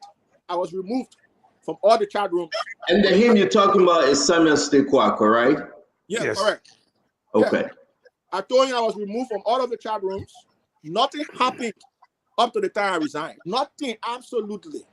How do you expect me to be in such a task force? I'm not in any of the chat rooms. They removed me because of my critical position and questioning them on the management of finances. If the president set up Assets Recovery Task Force, I thought we should be very ethical, very professional, and financially disciplined. But the Assets Recovery is even more corrupt than other spending entities of the government. So I just want to hold you for a minute. So if you want to do a segue to another issues, so on asset recovery, what will you describe it? What's your verdict on it? Is it redeemable? Is it done? Is it basically need to be reconstructed? Is it something? Is it a loss? Does it have any hope remaining in asset recovery? Is the idea is good, but the vehicle, is this vehicle functioning to take us to any more stage? What is your thoughts? We just want to summarize and move to technology. Thank you, Ketama. Very salient question. It is redeemable, but only if the president is willing to reconstitute. I don't necessarily have to be there because I'm already out. I'm an activist right now. Yeah, so I'm not part of the government anymore. Right. So I'm an activist. But if the president can reconstitute, get on board serious people, I just name a few of them. Mr. Edis Coffey is one of them. Mr. John Malu. I just talked about Nimbadi Wonder, Councillor Nimbadi Wonder. I also told you about Abula Mame. He's always on the show. Comrade Abula Mame. I told you about Comrade Moses Yamia. Councillor Allison. Even get on board Councillor Verdia, Jerome Verdia. Get on board, even if you can get on board Councillor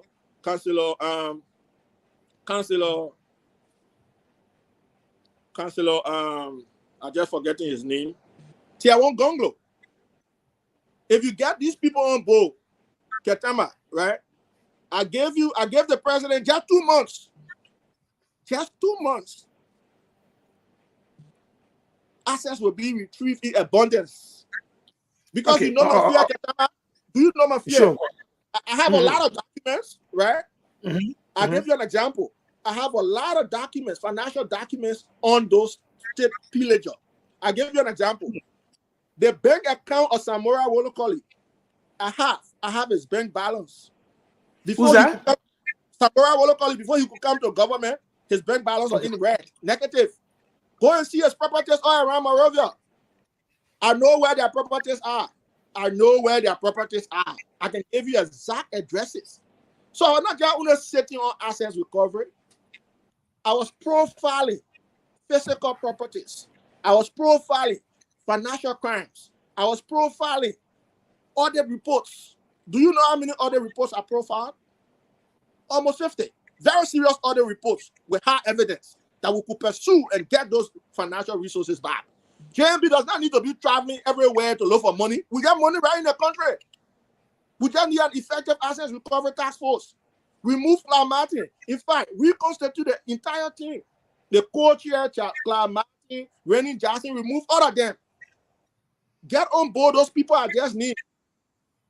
Get on board those people I just named. If assets are not retrieved in 2 months, don't respect me anymore. We need serious people to fight corruption in our country. JMB, if he gets serious people on board to pursue Mr. Weah using the law, because we have to proceed with and by the law. Liberia is a country of law. No witch hunt. We follow the proper procedure. Look at what Mr. Clyde Martin did. People say, oh, Martin, why are you arresting people's cars? I was never part of that decision. Mr. Coffee was never part of that decision. Certain people were never part of that decision. In the morning, we just woke up and say, oh, asset recovery arresting us. But we could not come to the public and say, oh, we're never part of that decision because I was in a team. And I understand the essence and efficacy of teamwork. So I had to protect the image of those who took the decision and say, oh, yeah, but we have to follow the proper procedure. Yeah. So get those people on board. Mr. Alex Coffee is still there. And I want you to put that message on CEO so people can understand the quality of work I did when I was in asset recovery and the feedback of Mr. Coffee, who directly supervised the work. Hey, Nelson, put that stuff on. I sent it to the CEO. Which one? I send you a WhatsApp screenshot and you'll see it in your. So I was not just sitting in the assets recovery doing nothing. So Martin, this brings me to an important question. So Martin is telling me that this stuff is redeemable. This problem I'm angry with, it can be solved. Then why can't you stay and help solve it? I'm trying to understand your point. That it reached a point where when the problem is irredeemable, when the patient has reached a point where the doctor gave up on the patient, but the doctor is telling us, the family of this patient, that this patient can be salvaged, that this patient can be saved. So why would a doctor give up in the middle of a critical process of reviving a patient, even from a vegetative state? So that tells me that it is too early for the general to jump ship. So when the general is telling me this patient can be saved, but the general is needed, the doctor is needed to save the patient, but the doctor is saying, no, I put in my workload that I'm going, I get in my car, I go home. So basically the doctor is saying, the patient should die. Have you heard the story of Solomon and the babies? This is your baby. And the two ladies came to Solomon, and one lady said, cut the baby into half. Solomon, the other lady said, no, save the baby. So you now, do you want to be the lady that cut the baby into half, or you want to be the woman that saved the baby? That's my question to you. So when I'm in the ER as the doctor, and the CEO of the hospital comes and decides to get me out, remove me from the child room, I no longer have any contribution, constructive suggestions, policy prescriptions to make, then how can I perform the operation when I was already removed from the ER of the hospital to perform the operation? So Clyde Martin is the chairman. He's the CEO of the hospital. I'm a medical doctor. I'm one of the doctors. And I was asked by the proprietor of the hospital to operate on the patient. And the CEO refused for me to operate on the patient because he wants to overcharge the patient. What do you expect me to do when I'm kicked out of? So you as a doctor, your work is being disrupted, basically. Exactly. What you say. So your solution has been disrupted as a result of the corrupt nature of Clyde Martin. And I raised the issue with the ex officio, the Minister for Special Services, several times. I even CC copied. Everything I was doing, I was also CC copying the president. Anytime I complain, I will send a message to the president. Anytime I complain, I will send a message to the president. On one occasion, Ketama and CEO, I even contacted the First Lady. I said, Madam First Lady, the president's legacy is at stake. What can we do? These are my issues. Can you help us to resolve it? And the First Lady was kind enough. We had a long conversation. She said, okay, Martin, you know what? I will talk to the president and we'll see what we can do. But you know, the people are busy, you know, so probably they thought it was not important, but asset recovery is the most important issue right now in the country because we promised our people that Mr. Weah will count along with his gang of pillagers. So one thing, Send is coming on. Send is coming. I want to ask you a quick question before I forget. Martin, so no work was done on one asset. So now one asset, no work was done on nothing. Basically, I want to put it way. Nothing. Yeah. So no asset was retrieved or recovered. And the reason is very simple. Clamartin didn't even have any plan. We have to develop a plan, Ellis Coffey and I. And when we develop these plans, Senator, he doesn't want to work with plans. He just wants to work like an amateur man. And you don't proceed like that. This is a professional work. There are rules. We gotta go. We got a lot of. So when they call me, let me just end 1 minute see you on this.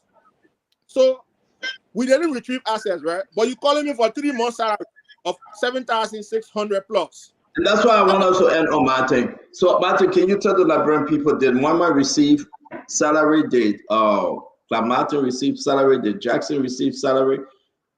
They just make a proposal because within the budget, you guys were allocated some money. So those folks, did they receive money, salary, compensation? So at that time, I was already removed from the chat room, right? After you removed me from the chat room, then you wrote me, Rennie Jackson wrote me, I have the message, and said, your 3 months salary is ready. Right? We didn't see that message, but we only saw your reply. Can you share that message? Maybe he will say that's a lie. Don't you think so? Yeah, but if he says it is a lie, because for me, I don't like to share private messages. So okay. I want him to say it's a lie, then and say I should share what he sent me. Yeah, because the kind of work I do, confidentiality matters. So then my thing is at the end of the day, they say come and receive 3 months. So does that imply that they receive 3 months? I'm not saying whether they receive or not. I'm saying they remove me from the chat room and later call me and say, your checks are ready, 3 months, come and receive it or send somebody. That's what I'm saying. If they say you must send somebody for your check, come and receive 3 months. What I tell you, did they receive 3 months too? Or would the Martin should come and receive 3 months? It was never indicated in the message. I don't know. But so long you ask me, become a member of the Assets Recovery, come and receive your salary post. Then there's a salary for other people as well. But what I'm saying is, what I'm saying, CEO, what I'm saying is we did not retrieve assets. Why should I be paid in the first place? I will be, because this is how corruption starts, right? President Bouaka called us to recover assets. We haven't even recovered $1. $1. We haven't even recovered one asset, whether physical or non-physical. We haven't recovered. Then we're paying ourselves with taxpayer money. We haven't done the job that we're called to do. Is that fair to that was my question. So you're right. And that's where I was going. That's not fair. And that's how many people are doing. You don't do the work. You take the pay. Was there anything within your ad creator? Was there anything within your TOR that you should be receiving compensation or salary with or without recovering assets? But I just told you, decisions are taken by a few based on what they think and no plan. I told you we'll work on SOP, we'll work on TOR. They refuse to even accept those proposals. They were just running the asset recovery, or they are just running the asset recovery through the blue sky. You know, and we cannot proceed like that. We cannot. So let's move on. Martin, thank you very much for this asset recovery discussion. I think the folks have received a lot, and the reason why you resign. I want us to move on, Martin. Again, ladies and gentlemen, we will get to your question and your phone call. Please, please, please share the show, okay? I want you to share. I want you to invite everybody. We are digging deeper.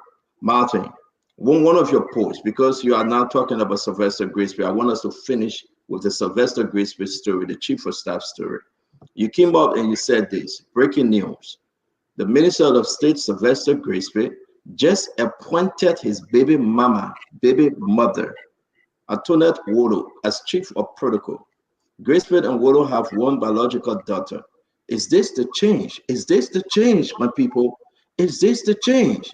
Grisby has hijacked the People's Revolution. Martin, can you expand on this? You came up and this issue with Grisby. Let's finish this conversation. Yeah, so I just told you CEO and Kyatamba that Minister Grisby was nowhere around. In fact, he supported another candidate against President Boakai. And somebody told me that Mr. Grisby is the former classmate of the president during their days at CWA.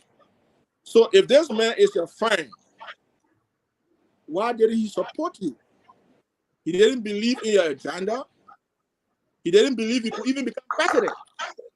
When we struggled to make you president, he didn't believe that above all odds, you could surmount and lead the country today. After we struggle, a lot of people struggle. Young men, young women, some of them are languaging today, no opportunities. In fact, people are not even answering their calls. People are not responding to that. People in government who have jobs right now, they are satisfied. Young men and women, some of them need scholarship opportunities. Some of them need jobs because they are qualified, they have degrees. Government can give everybody a job.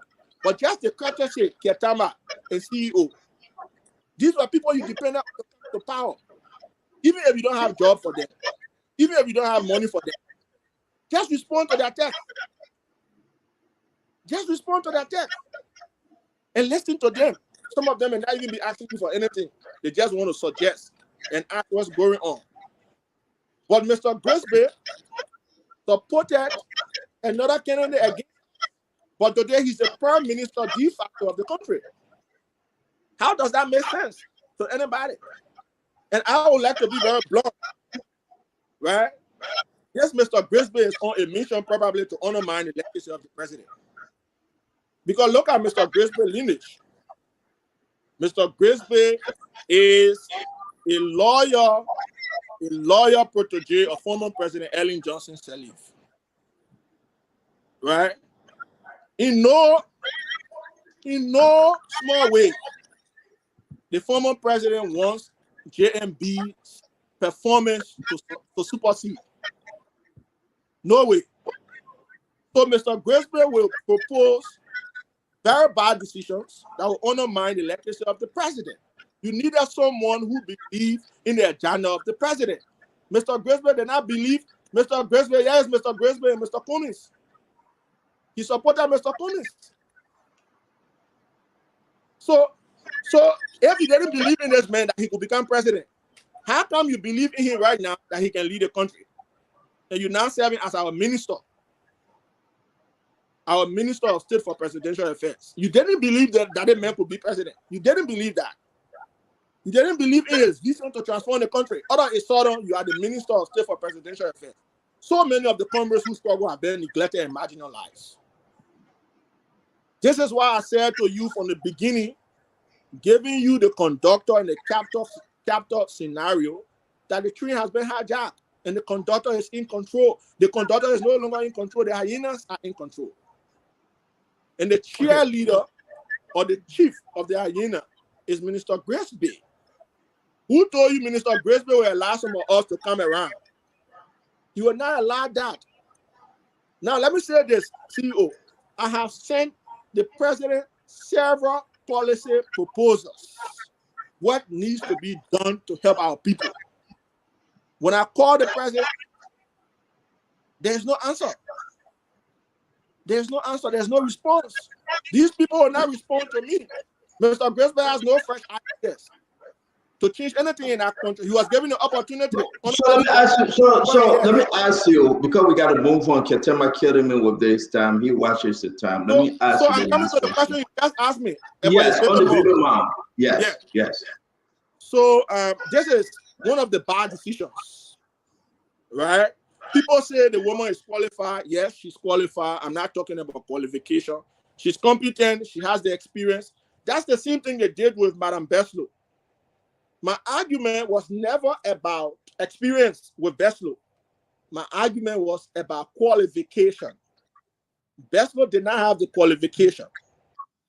Beslow decided to forge her credentials. She had fake credentials, and we raised the issue. The president did nothing. From that time, I started becoming skeptical and suspicious about where the country is going. Because this president, on many occasions, said when he comes to power, we will pursue academic criminals, fake credentialists. How come the president comes to power? We have exposed one of his nominees in Sarah Beslow. How can you get first degree in 3 months for an online degree mill? And you want us to validate that? You cannot prove your master's credentials as well. I'm not referring to your experience. Yes, the madam has experience. That's good. But what good is experience when you force your academic qualification? The office she occupies is an ethical office, an office of integrity and honor and dignity. So we should be clear about the rules. We should be clear about the rules. Coming to the baby mom of Grace Bay, how can you appoint your baby mother as an employee of your ministry? Grace Bay is the minister, right? Madam Antoinette Wallow is the chief of protocol. The chief of protocol is a role in the office of Grace Bay as Minister of State for Presidential Affairs. So they are in the same office. Is that Liberia? Is that Republic of Liberia? Sorry? Is that on a foreign ministry? The Ministry of State for Presidential Affairs is different from the foreign ministry. I'm saying the chief of protocol, Republic of Liberia. Is that under the foreign ministry or Ministry of State? The chief of protocol is under the Ministry of State for Presidential Affairs. Okay. The chief of protocol is under the Ministry of State for Presidential Affairs because that office is directly linked to the office of the president and not the office of the Minister of Foreign Affairs. So his baby mother works under him. He's the supervisor. If Madam Antoinette does something wrong, right? For example, I'm not accusing her of anything. If she steals government's money, what do you think Grace Bay will do? They have a biological daughter, both of them. So I was trying to push back against nepotism and conflict of interest. And we said it won't be business as usual. We spoke against nepotism. We spoke against conflict of interest, right? Grace Bay and Madam Wallow have blood relationship. The bone is their biological daughter. So if Madam Wallow does wrong in the very same office, had Madam Wallow been transferred, it's a whole different argument. But she's working right where Grace Bay working. Let me ask you a question, Martin. So Grace Bay has turned the executive mansion into a palace of Casanovas. And this was never what we promised the people. This was never what we promised the people. Grace Bay is the problem, Mr. President. Who appointed her? Grace Bay or the president? Who appointed her, Martin? So, Grace Bay is the no, I beg you, Ketema, I'm going somewhere. Martin, who made that appointment? Was it Grace Bay or was it the president? But I just told you the conductor has been hijacked by hyenas, right? Grace Bay has hijacked the revolution. And he's just appointing his cronies, family members, whomever he wants to appoint. Even people from the opposition who oppose us. I gave you an example, right, with the Ministry of Defense. Comrade George Wobek, very qualified, competent, but he was replaced with a sedition. I'm not saying we should not include members of other political parties. That's not my point. But in the case where you have somebody who struggled, supported you, is qualified equally as the person you want to include in that particular role, then you give preference to the comrade who struggle to bring the government to power. I give you an example. My last question on Grace Bay. We got to go. My last question. Knowing what we know now, if the president were to tell you, Martin, I will be bringing Grace Bay in as my chief of staff, would you have voted yes? If the president tells me now? Prior to the election, prior to the appointment, prior to the election, if Kennedy Bwaka were to tell you, Martin, I'm going to be bringing in Sylvester Grace Bay as my chief of staff if I win this election, will you have fight for him, voted for him? Not at all. Why should I? Someone who didn't support us, someone who doesn't understand what we went through. He was on the other side. He never wanted us to come to power. He didn't believe in our candidate.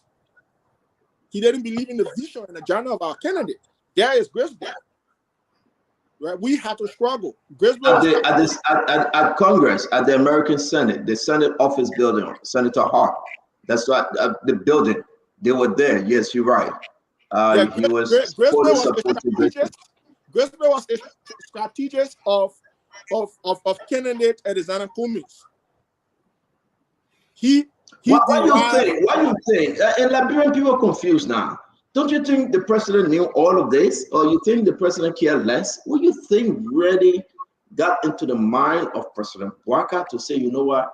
Despite all of those things, he supported Cummings. He said he will not support me. The Cummings took him to Congress. They fought about how you call it sanction, all the different rumors. He went to Ghana. He called this individual to ask me to get out of the race. All of this thing. Why President Bwaka did this? Why do you think it was so important to bring Grace Bay by himself, Martin? That's my last question. The Constitution gives the right to the president to appoint whoever he wants to appoint.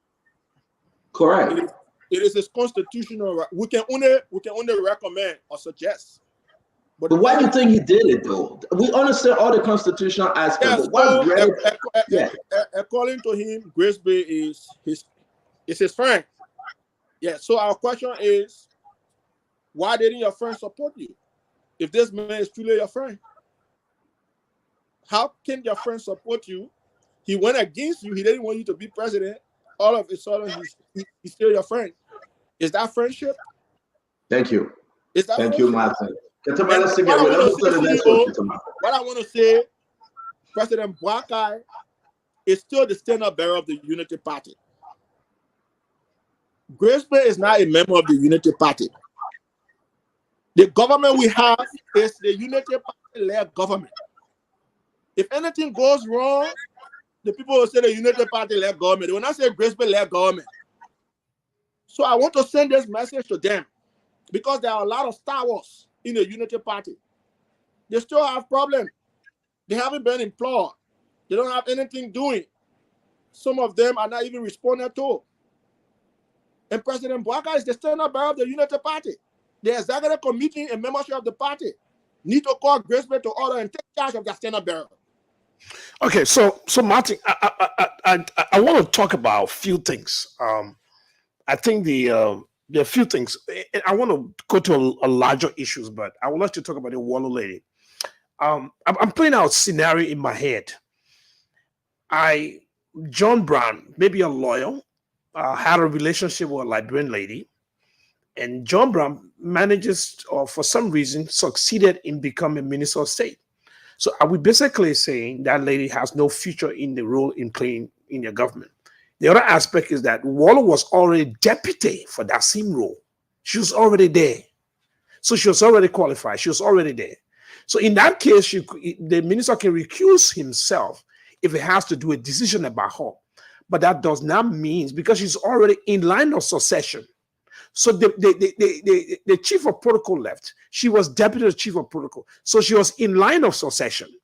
That's one aspect. The other aspect, in which I like to re-emphasize, is that I'm basically imagining a case or scenario where I dated a girl a long time ago. Me and this girl have a child.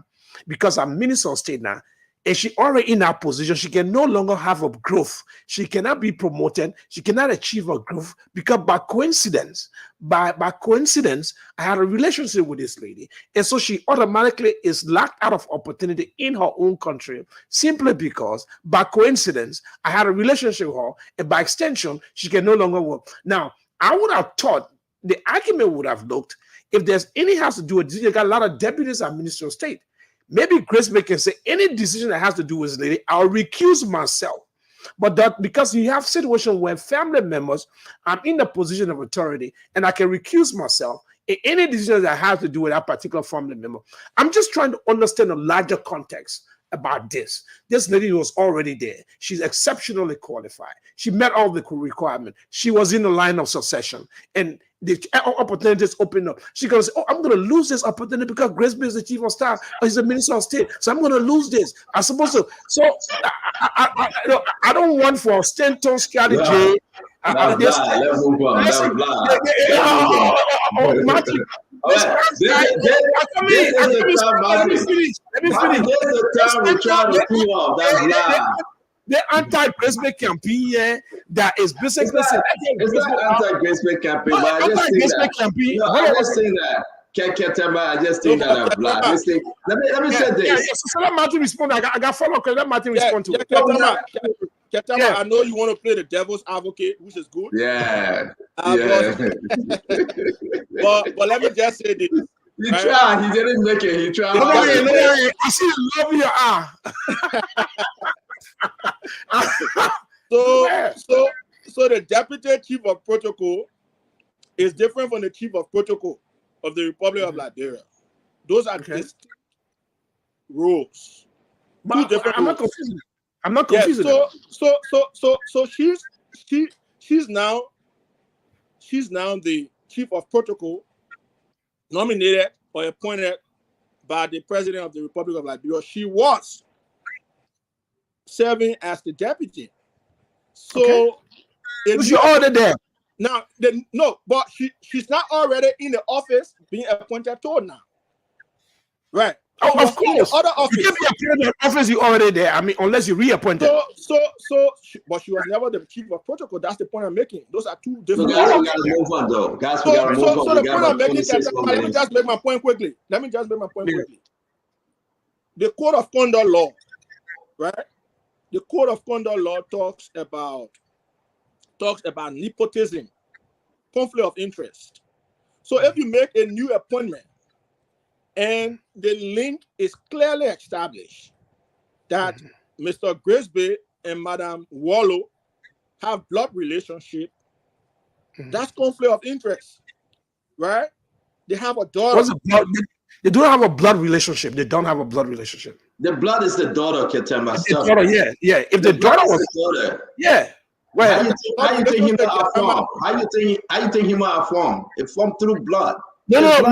My understanding is that go ahead, Martin. But Stanton, let me finish. Yeah, Martin, Stanton, he got to take you to a new direction. He got interest in the Grace Bay thing here. So anytime anybody come on the show, what do you have a Grace Bay? No, I got nothing personal with Grace Bay. We're talking about Liberia here. But the 2 points for Sano. Don't put here is that 2 points for Sano Kante. Don't let Martin put your Sano business. Mama go on your asset issue. Let discuss impeachment. They made it. It got 520 point government. All the Grace Bay. But look, I got a question for you, Martin. Let me say this. I'm trying to move on. No. Martin, look, you need the asset recovery. You made a very compelling case. Anybody listening to your road asset recovery, it means you're very resourceful. You play an important role. I mean, I have not heard anybody challenge that. Nobody. Absolutely. Now, I'm asking, with that kind of role you play, you know President Bouaka, this is one of his signature initiatives. And so I'm looking at everything you're calling those egregious and grievous inactions, missteps, and failures are repairable, are manageable, can be solved. And there's the man who has the solution. The man who's a proponent of one of the finest solutions. And see, I will deprive the country of the solution because it is not going any kind of way. Martin, you have a chance. You know where we came from, Martin. This country was on the brink of a catastrophe, a precipitous decline, international reputational damage. And you at the frontline general, you battle powerful forces. You want to relinquish? You can't talk about, oh, I did jump. You jump me, quit. Retreat, me, pause. Jump me, quit. You jump the shame, me, you quit. Are you lecturing Martin? We're having a conversation. I beg you, don't interfere. Are you lecturing Martin? Stand on, leave me. I beg you, leave me. This is not group. We're talking from different era. When you say you jump the shame, you mean you quit. When you say I retreat, I pause, that it is not quit. But you're general. You jump in your ship, mean you quit. This is English. You're a good English speaker. I'm trying to tell you, the case you made, I can play the devil case and can't talk about his case, Ketemba. Who accepting his argument? Yes, he's a general. No retreat. No surrender. You John Rambo. You killed 5,000 men. You said honesty. The world question you need to answer. Who buying his argument? Martin, if you are a seller of this product in the market, do you think you have a lot of buyers? You think you have made a more compelling case? Say, look, these are the problem. Have you reached out to JMB? You said they block you. Has there been any other channel beyond JMB that you contacted to say, you know what? Let me give them 4 months. It's just 5 months, Martin. It's just 5 months. It's just 5 months. You are needed. Now, timing is of the essence, Ketama. Right. We came to power not to experiment. Because millions of lives. You're damn right. You can have more. That's right. You don't do my experimenting. The man have to experiment. Let me say this, right? Governance is not about experimentation because millions of lives are dependent on every single decision you make as a president. Millions of lives. Right? So I agree with your argument, Ketama, that the president inherited a mess, and we'll get there.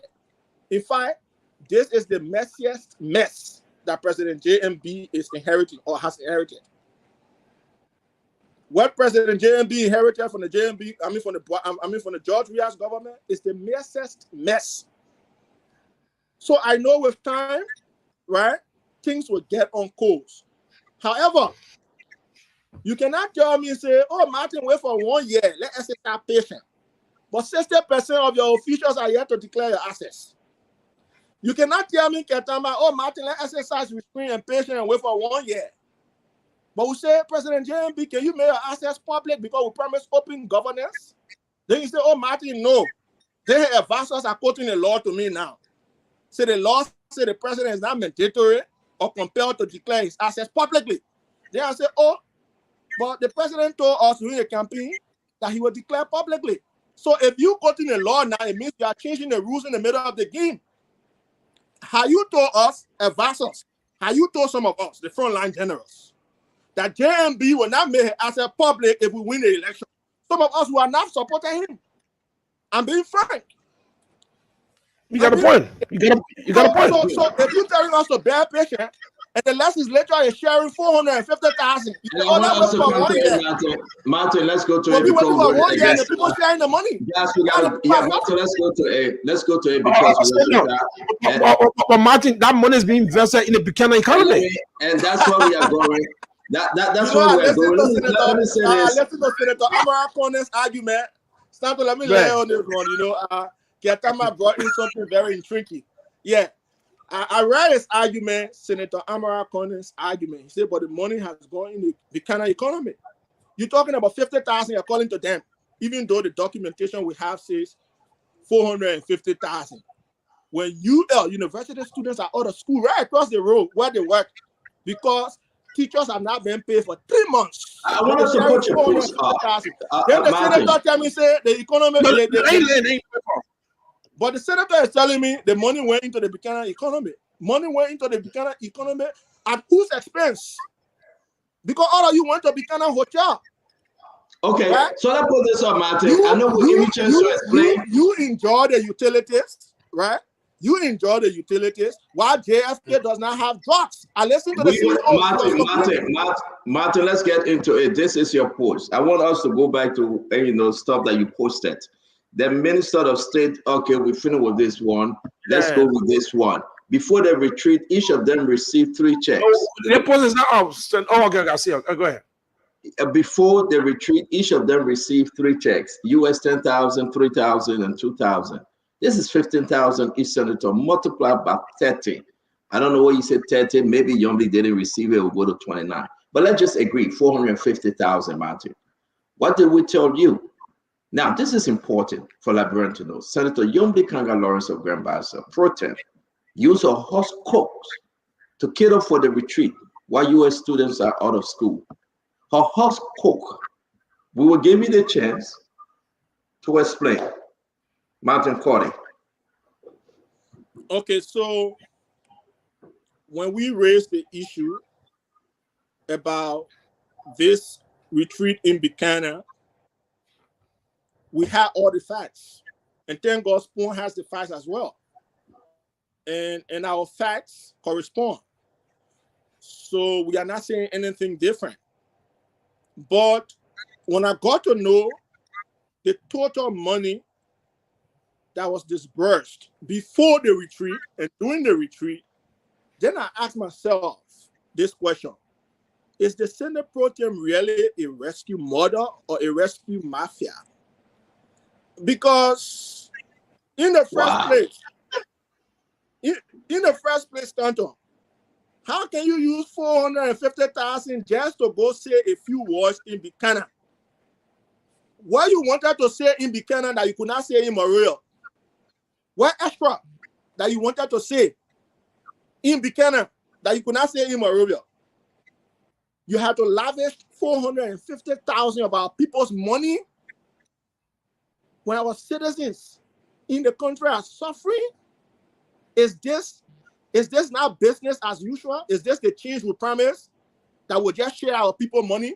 Just share our people money? Look at constituency visit again. Constituency visit. They share 10,000 among themselves. And Senator Dillon is there. Senator Amara Conner is also there. But they also receive what was shared and distributed. We're all understanding the need to tackle competing national priorities. There are competing national priorities in our country. We should not be sharing 15,000 when the private sector is literally dead. Farmers have requested the government to provide tools. Schools are challenged. Our hospitals are out of drugs and medical supplies. Yana boys are struggling for loan facilities. But 30 people sharing 450,000 CEO, is this fair to our people? Is this what we fought for? People die for JMB to come to power. Why will we tell those people in their graves? How can we justify this? How can we justify this? Capitol building has become a legislature of indigenous vampires. And that's one of the reasons why I retreated. That's one of the reasons why I retreated, to engage them in defense of our people's interests. I had to retreat. I had to make the sacrifice once more. I made a sacrifice on Ellen Johnson Sirleaf for 12 years and challenged the system. I made another sacrifice for 6 years on George Weah and challenged the system. Led the largest post-conflict peaceful protest in the country. That was on September 24th, 2018, when no one could challenge George Weah. I took the risks. I didn't want to take the risks. My family took risks. Do you know my family fled the country? Because they hunted them even when I fled. My family fled the country in 2021 because they hunted them as well. So I put my life at risk. I put the lives of my family members at risk. Just because we want change. Comrade Walter Sisulu almost got killed. He was brutalized, tortured, on camera, live. Why is the Justice Ministry now pursuing these cases? We now have a Justice Minister, right? There are so many cases of mysterious deaths. When we were in the opposition, we said, okay, when we get power, we will pursue these cases. Family members are still hurt. Look at the situation of Jessica Lloyd recently. our court deprived Jessica Law of justice. Honor our government. Honor our government, Stanton. You spending 450,000, Stanton, but the budget of the agriculture sector is less than 2% of the overall. This is a violation of the Maputo Declaration of 2003. Like, so, Martin, let's finish up. Let me just lay on this. So the first pillar of our agenda arrest is A. It means agriculture. Correct. But we are spending less than 2%. And do you know what the Maputo Declaration says? Liberia is a signatory to the Maputo Declaration that was signed in Zaire. The Maputo Declaration says, under the supervision of the African Union, countries signed and said, every time we pass a budget, we will put 10% of the budget for agriculture. We put in less than 2%, even though the first pillar of our agenda is agriculture. And the legislature is using Amara Kone, Dara Delon, the other senators. They are sharing 450,000. How is this a rescue agenda? How is this change? Isn't this business as usual, Ketama and the CEO? Let's be honest. We are being bold to the Liberian people because our interest is in the Liberian people. You share. Do you know what 450,000 can do? It can import rice machines. But listen, activist Martin Colley, let's get into this thing because again we we are continuing, but we got to ask our question and because you know that brother he got everything. He's a storage on the 2 terabyte. All right. So let me say this to you, Martin. Let's start with the lawmakers. Seriously speaking. Right. Up to today, Sam Prince Moi came on the show on Wednesday, I believe, or last week. And he promised that they would bring us the breakdown on Thursday. We didn't see it. He said, we will bring it on Friday. We didn't see it. They don't promise to address the nation. 2 p.m. On Thursday, he didn't. Friday, he didn't. Up to today, we're still waiting. And Americans say after Hajj prayer, he will go on the right and address the nation on Facebook. We didn't. Today is Abraham Day. Why do you think they are all holding back? They are not speaking. I'm calling them 3 because these are our rescue brother and sister and leaders for now. And you know that, Monty. You saw the picture when Amara was crying. You saw the photo when Didon was holding blue plastic bag. You saw Yombi going as a rescue mother. So let's agree on everything. If you speak to the opposition lawmakers, I'm making dramatized. No, I'm not dramatized. I've been for real. If you speak to the opposition lawmaker, they will say, go ask the rescue senator. Don't ask us. How much was spent? Go ask the rescue senator. How long? I'm not going to spend 1 day in Buchanan and he walk away with $15,000. Ask them how much was spent. Opposition lawmakers say, I am not within the alliance. Go ask your people. They must tell you the truth. Even Nathaniel Maggie said, if they do not say the truth, he will have a press conference. That's what Maggie said. Somebody is lying. First thing, it was 50,000. It went to 47,000. We got a document. How long? And why should these guys have 15,000 every year to change office furniture? Why would they be walking home with 45,000 every 3 years for cars? Why do they need 10,000 to go speak to the brother and sister in the community? Why do they need 150,000 to have a community engagement just to go say hi to the man and the pa? But I gave you an example, CEO. Talk to me. Yeah, CEO, I gave you an example, right? Senator Darius Delon is living right in Monrovia, right in Maserado. Why are we giving him 10,000 to go to your constituents? Are we serious here? He living right to the place the constituents are. But we're giving him 10,000 and say go to your constituent and go visit them. Is that a serious country? Is that what you call rescue? Senator Yombi Kanga Lawrence, right? She also lives in Maserado, even though she represents Bassa. But when you go to the Bassa people, that we don't also give you money to go there. We sort of give you 10,000 to go there.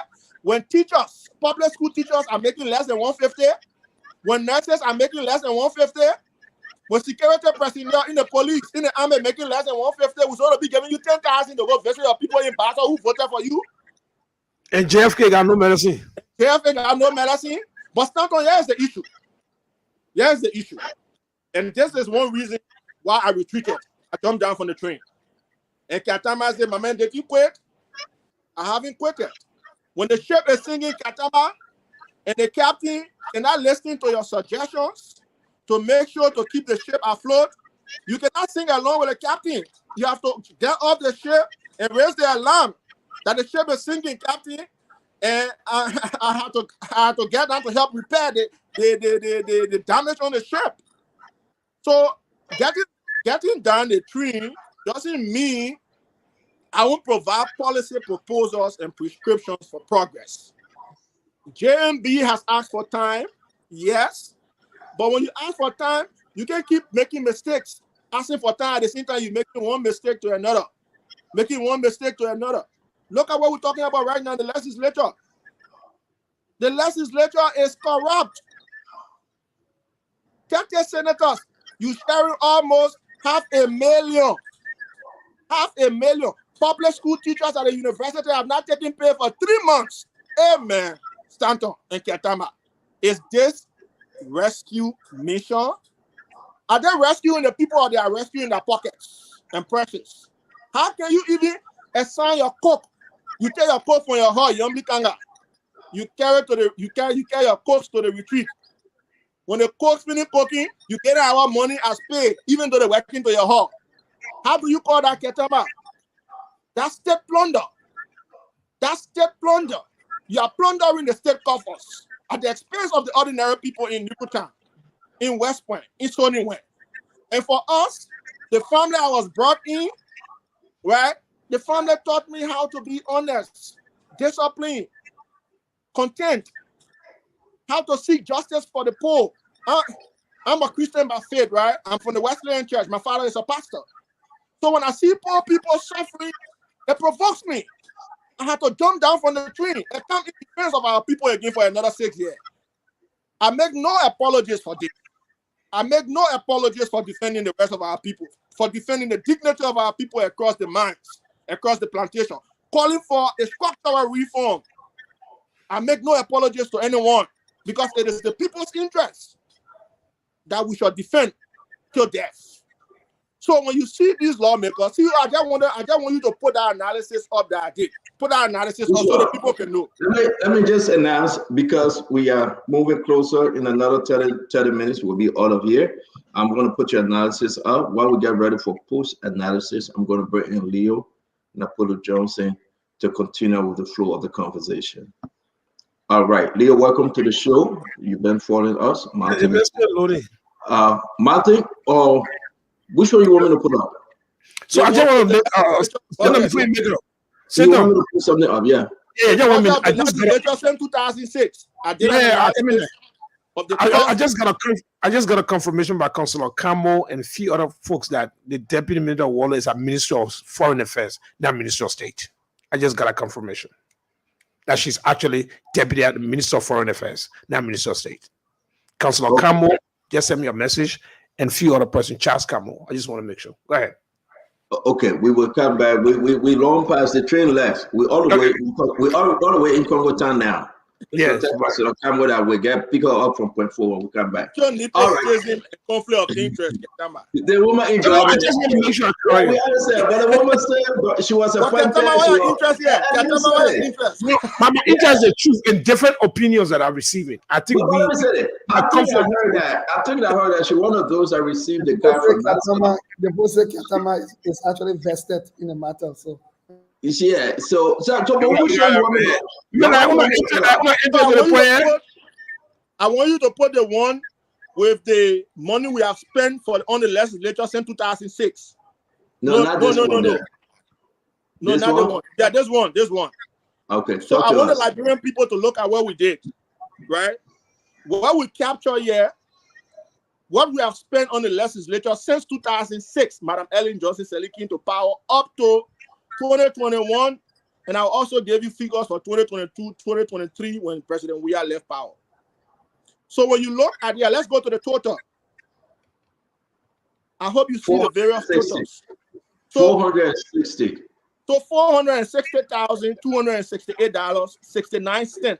We have spent just on 103 people sitting down somewhere collecting bribes and brown envelopes. So this is almost $500 million. If I add the amount we spend there, because we transition to a calendar year budget in 2022. So if I add that amount there, 2022, 2023, we'll be talking about more than $500 million we have spent just on the legislature alone. Can I ask you a question? Is this in the thousand or in the million? This is $460 million. You said thousand. That's why we gotta correct that. 460 million. No, it's not thousand. $460,268,069. So this is almost $500 million we have spent on a legislature whilst the people suffer. Why are we spending this money? Why are we spending this money, Ketama? And welcome to Brother Leo. Brother Leo just joined us. Why are we spending this money? Wasteful spending. Thank you very much. This is wasteful spending. Do you know why more than $500 million can do for Liberia? But now our roads should be paved. But we took more than $500 million, right? We took more than $500 million to spend on 103 people sitting somewhere passing Bukos concession agreements. Is this fair to the country? They just share. So are you saying that? Are you saying that in this money, folks there that say they are rescue senator, me, I will beat them. They have gotten a share of the 460 million. They have walked away, and I want this to deep. I want it to sink deeper into Ketema heart and soul and mind and the Liberian people. That when he go to the Hatai shop, people will remind Ketema and say, "Yo, we're talking about this on Spoon Talk." These guys walking away. They came in with $3. Now they have mansions. They got fans around the mansions. They must get money for the Martin. To go to the dry cleaner, they must get money. We should pay for it. Right. For them to go to boulevard parties and eat, we should pay for it.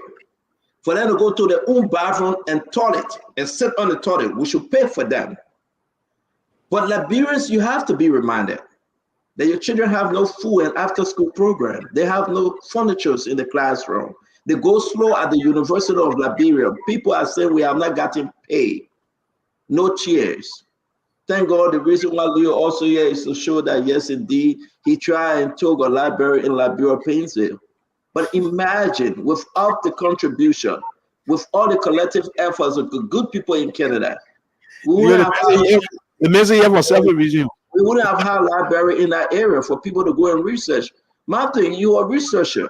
How important it is that you have a big library at the University of Liberia, Capitol Hill, or Fender campus.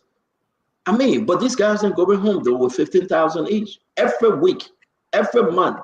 Why do you think American are not speaking? Why do you think they are not? Martin, can you answer the one single question? Why are they not speaking? Now, what are they not speaking about that retreat? Because their hands are in the cookies jar. And when your hands are in the cookies jar, how can you speak? Because you become unaccomplished. So they cannot speak because you just said Maggie threatened them. If they cannot tell the people, the rescue senators cannot tell the people about the 450,000, he himself will have press conference. Maggie is speaking now because they are sharing money with Maggie. Maggie was sanctioned, right? We should be pursuing Maggie using the legal means to pursue Maggie, Bill Traore, Serena Sifos, and other people who pillaged the country. But why are we not pursuing them? President Bouaka promised to hire an international audit firm. Doing his interview with VOA's Plotty. You know, why haven't we hired an international audit firm? After 144 days, no one has been held accountable. And this is one of my fundamental differences with the regime, right? We should be holding people accountable. We need to break away from impunity. We need to break away from impunity and set deterrence. That is the only way people will stop looting the national coffers. That is the only way regimes upon regimes will demonstrate loyalty to the people. People need. My last question on this: why is the budget staying neutral? It have not been. I mean, it was signed since May 8th. We have the document, but why the folks are not sharing the budget, making it public? Why?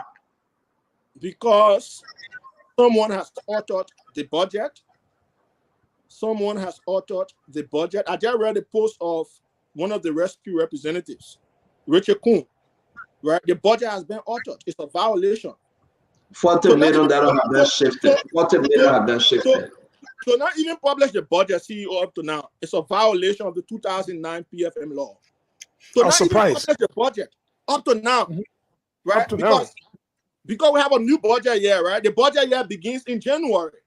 But you can't blame the president and his government for January because he took power the 22nd of January. So let's start from February, March, April, May, June. Almost 5 months. We don't have a budget. But they are operating within the budget, though, correct?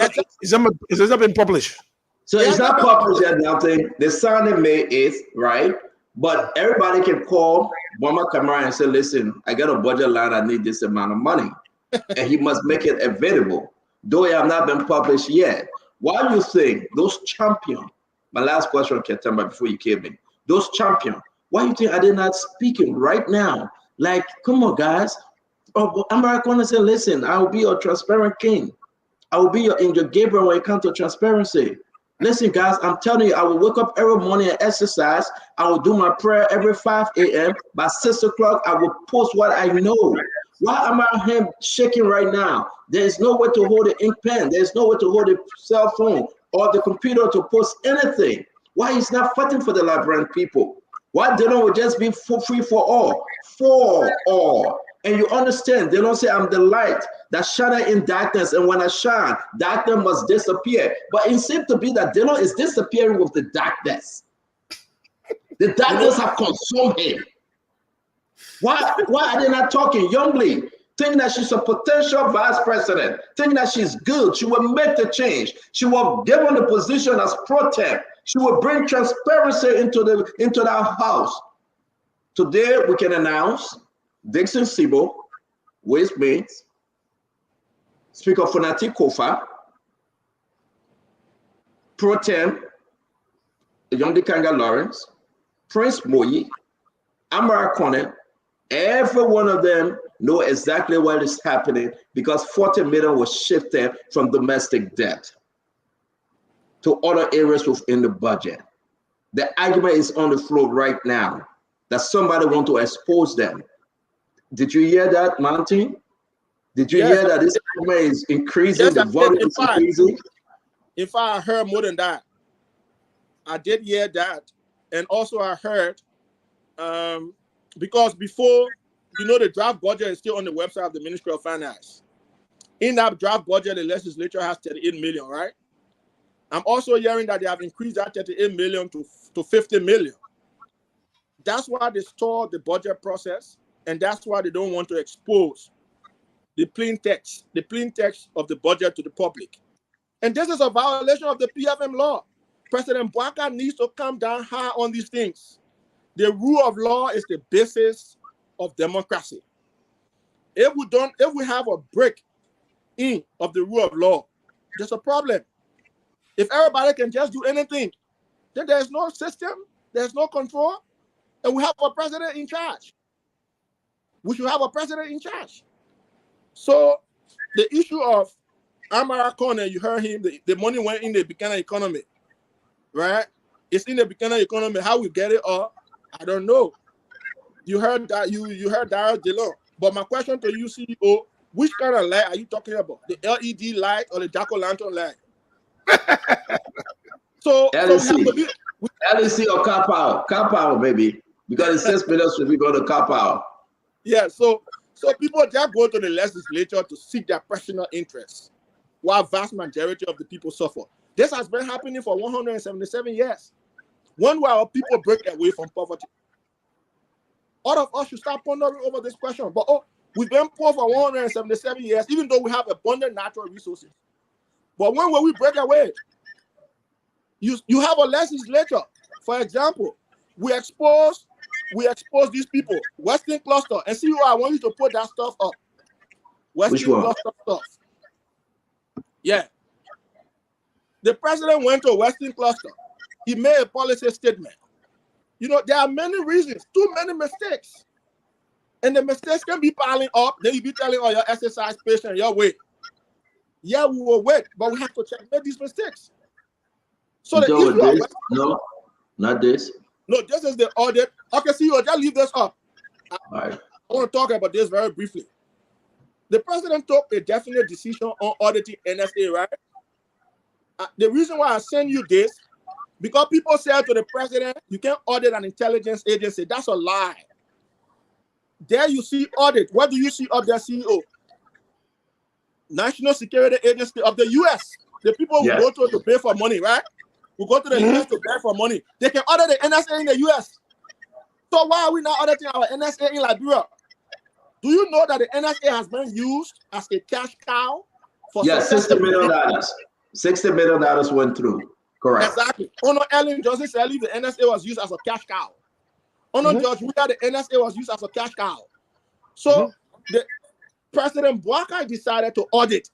That was the best decision in my opinion.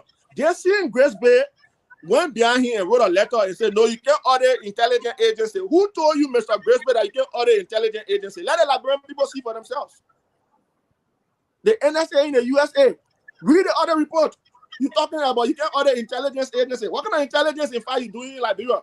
You are not a target of tolerance. That's the first thing. But you use the NSA. So Martin, I want to do some focus on takeaways.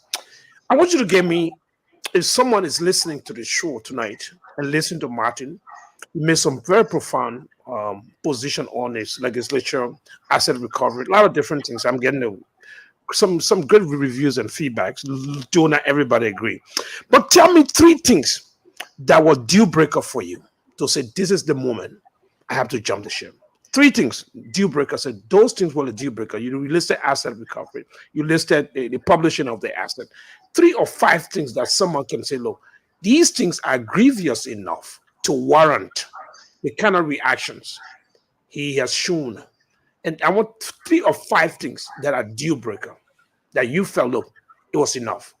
Combined, they represent to you an existential threat to what he spoke about, what he spoke for during the campaign. 3 or 5 things. So in summary.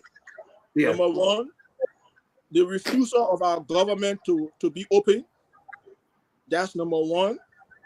Look at the situation of the legislature. They are refusing to even publish financial report of that retreat. I just told you assets recovery, my issues are raised. They were unsettled. They remain unaddressed. The issue of Western Cluster. Not only Western Cluster, but across the length and breadth of Liberia, our people are being abused on mines and plantations. President Bouakai went to Bomi. He was very definite and aggressive in his policy position. He said, Western Cluster is damaging our roads and bridges. Where in the world, Ketama and CEO, a serious company will plow through your capital city, because that place is part of our capital city, right? It's the outskirts of the city, right? Plow through your city, 124 trucks. Do you know what you are creating? You are creating environmental and health problems for our people. And we should prioritize the health of our people over any company. But Western Cluster came to the country in 2011, right? When they came to the country, they had to leave. El Nito, a company of Western Cluster, decided to sell 49% of its share. So when that was done, there was a need to revise the agreement in 2013. Just in that period, Western Cluster left. They left behind a debt of 23 million. 23 million debt. So when they came back through a criminal process negotiated by Edwin Snow and other people, and this is why I want President Bouakai to hold these people accountable. The government of President Weah waived 13 million of the 23 million. How can you waive 13 million of the 23 million to a Bucos company? Western Cluster cannot build railroad. How can they be exporting thousands or millions of metric tons of our iron ores. Where does that happen, Ketama? The owners of Western Cluster, Turkish, Indians. Yeah, exactly. Can you carry a Liberian iron ore company to India and pass through New Delhi, the capital city of India, with trucks of iron ores? Can you do that in Ankara, the capital city of Turkey, and pass through the capital city with trucks of iron ore? Can you do that? Why must it be Liberia? Why must it be Liberia? Look, summarize the 5 minutes. I don't want you to get long. Summarize the 5 minutes. So the next issue has to do with the refusal of the government to follow up on cases of mysterious death and all those violations. We have too many violations, Honor President. We have too many. Families are still hurt. We have a justice minister. We have a justice ministry. We've gone like 5 months. What is the justice minister or the justice ministry waiting for to start pursuing these cases? How long will it take? Some of these cases, there are clear evidence. So we are simply telling the government there are cases of mysterious deaths and incidents of human rights violation on the president. They must be pursued. Okay, so Martin, my follow-up question will be to you. Right now, I just received a text from someone that is perhaps close to the president. What if the president opened up and said, let Martin, I want to sit down and talk and adopt some of his suggestions? Why you be open to jump back on the ship? Are you willing to jump back on the ship? Quite frankly, I'm already down as an activist. I've taken my role. You not take all your bed from the ship, all your shoes, everything out from the ship. But Ketama, I told you hyenas have captured the train. I bet the hyena can die on the way back. But on a more serious note, Ketama, right? All I'm asking the president to do is to readjust. We have to readjust on several fronts. For example, why are we appointing high school graduates or high school degenerates? Why? Don't we have are we short of qualified, competent people? The deputy presidential press secretary is a high school degenerate. Why did we reach that decision? Right? Why are we refusing to publicize information on the 285 yellow machines? We are an open government. Right? The other day I wrote an analysis asking the hard questions. Those questions are not addressed up to now. People are even having problem with Liberian citizens asking the hard questions about the yellow machines. Why should you have problem when people ask questions? The government is an open government. It should be an open government. We promise to rescue our people. And rescue means rescue. Do you suspect a pay to play on the yellow machine? Yes, certainly. Like I said the other day, the PR was not managed well. The announcement should not have been done by the Minister of State with all portfolio. I think it was premature on her part, especially when you haven't told us details about, So the main partner of the 285 yellow machines is South African businessman, Robert Gomidi of Goman Group. He's a notorious criminal. We have to be honest here. And this is one suggestion I want to make. But how you know, Martin? How you know this guy is a criminal? But I produced all the facts with the links. The man is involved with dozens of scandals. Dozens. The facts are on my page, CEO. I don't arrive at calling somebody a notorious criminal until I have the facts. The links are there. Everything is there.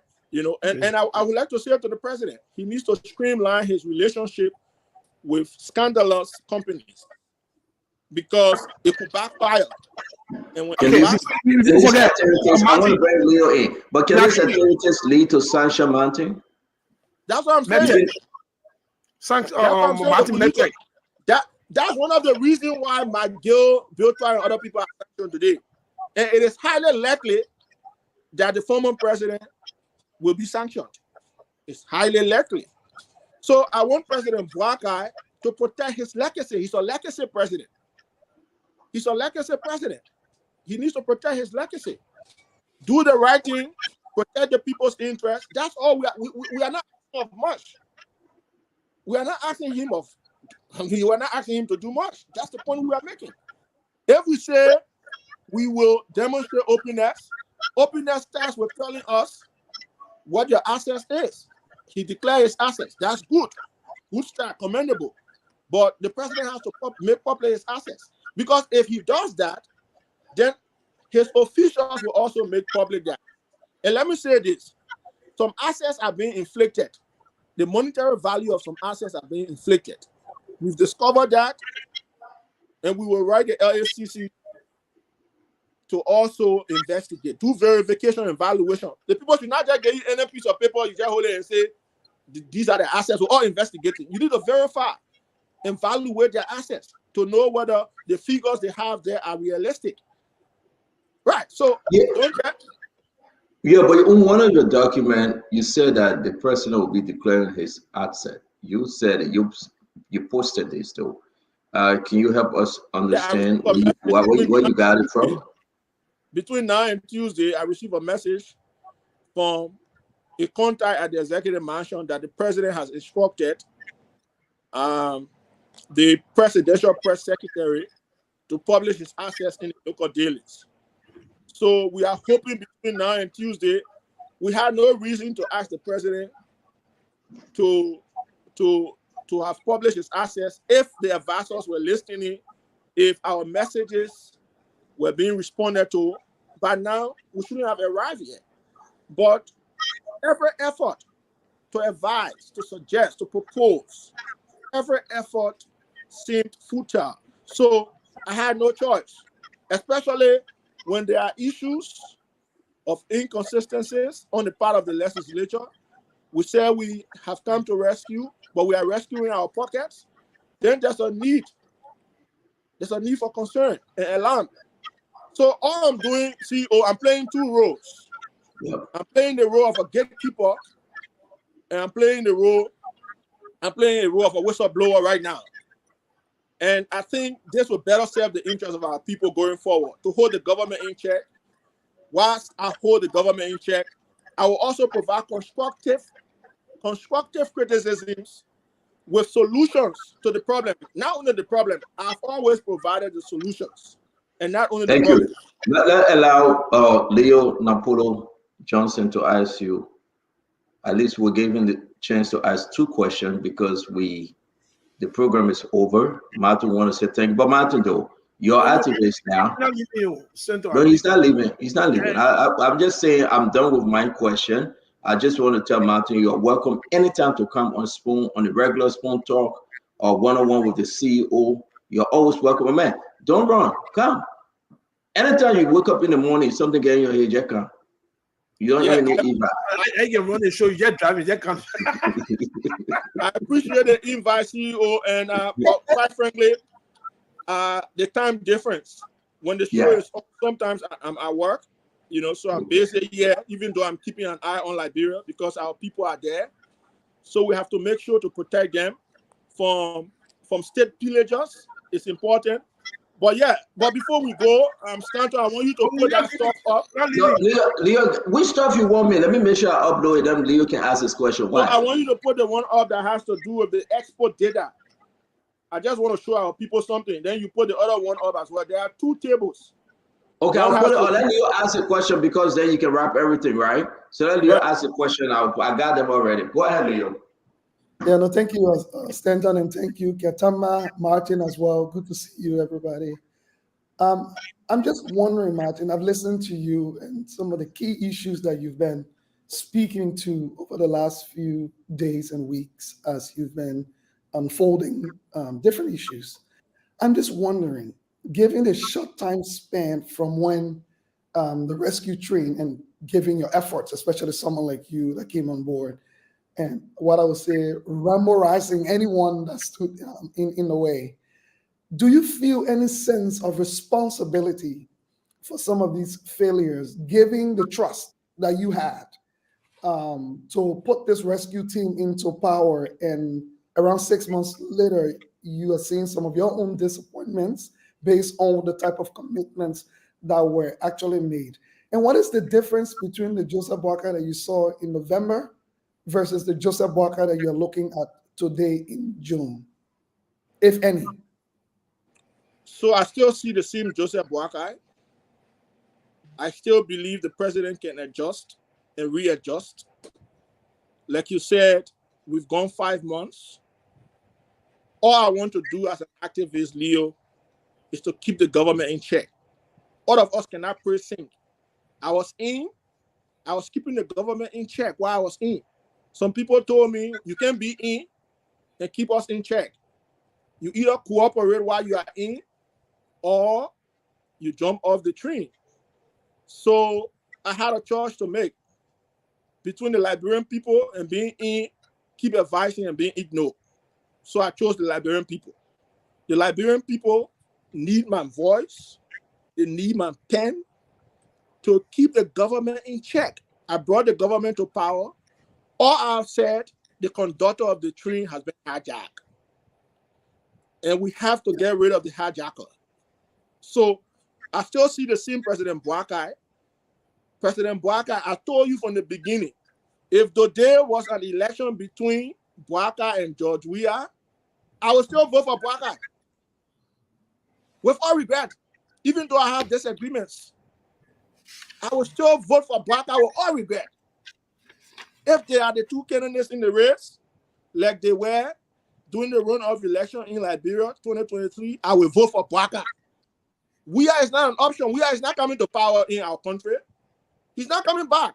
He's gone for good. He's gone for good. All we are saying to President Boakai, we promised the people. We said we are going to hire an international audit firm to pursue Samuel Tuah and other people who stole 25 million, 16 billion. And all of those other reports are still available.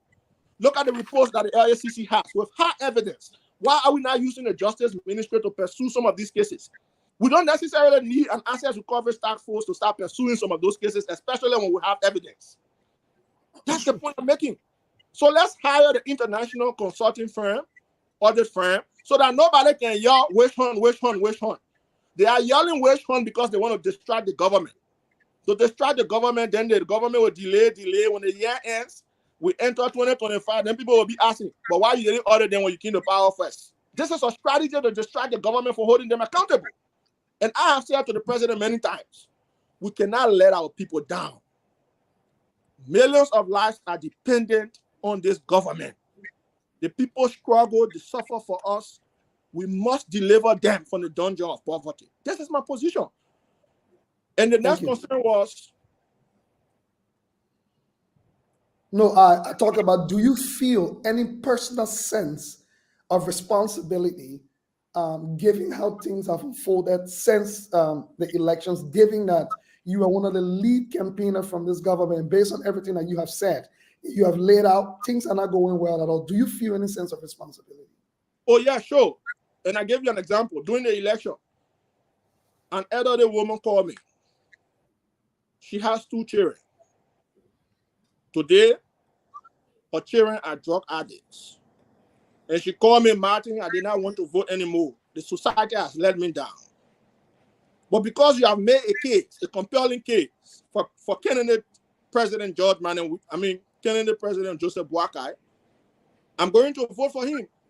But when I vote for him, please, y'all don't fail us. That was what she said. Look at the DEA today. The DEA is in crisis. And when I think about that every time, I feel guilty because she emphasized that I don't want to vote, but because we made a compelling case for candidate President Joseph Boakai. As a result, thousands of Liberians decided to follow the case we made. So I take responsibility for that. And that's why I did not want to remain silent with him. I said, no, we cannot remain silent. Mistakes are piling over mistakes. If we cannot correct them and my suggestions are being ignored, then it is better that I jump down from the train and run to the central train station to tell our people that hijackers have hijacked the conductor and they are en route to the central train station. There could be a collateral damage. So I wanted to protect our people at the central train station. So I had to jump down. Thank you, my second question quickly will be, do you think then you, yourself, and other young stalwarts and other leaders who supported President Boakai, also failed colossally because part of your job was to protect the conductor. Because it is important, if you trust a conductor that is steering the train, that should take it to where you all have wanted to steer it. That you all failed in setting yourself up in a way that would have allowed you to to protect the conductor, because there's nothing more frightening than a scared leader who runs away because they could not protect the conductor back to the train station. But two, as a young man, Martin, who has given incredible to Liberia in many different ways in all of your exploits, giving the history of leadership in Liberia of inconsistency and poor judgment, can you say it was a mistake to stop being an activist to support President Bouakai? Do you think you could have still supported the ideals and principles that you felt President Bouakai was putting forth as an activist, rather than becoming apolitical, and then 6 months later, you're going back to be an activist? Do you think there was a lapse in judgment there, that now you have to be going back, but also taking responsibility at the same time for the situation you believe the country is in? So let me start from your second question. There was never a lapse because the conditions, the circumstances, the contradictions at that time called for patriots to stand up. It didn't call for neutrality. The country was sinking, Leo. They were importing drugs in the country. People who were in charge were importing drugs. The future of the country was being destroyed. The national corpus. So we had a popular. So me as an activist, you could still support. That's fair. I've seen great activists support leaders before. I'm asking, switching your position by leaving being an activist, because an activist can support ideals and ideas and agendas without necessarily being apolitical. But I didn't leave my role as an activist. So I was just called to a role with the campaign team as chairman on research and policy response. I didn't leave my role as an activist. I was an activist when I was called. So all I'm saying, I'm no longer, right, chairman, right, on policy response and research. I'm no longer a member of the AREP. So I'm now in my role conclusively as an activist.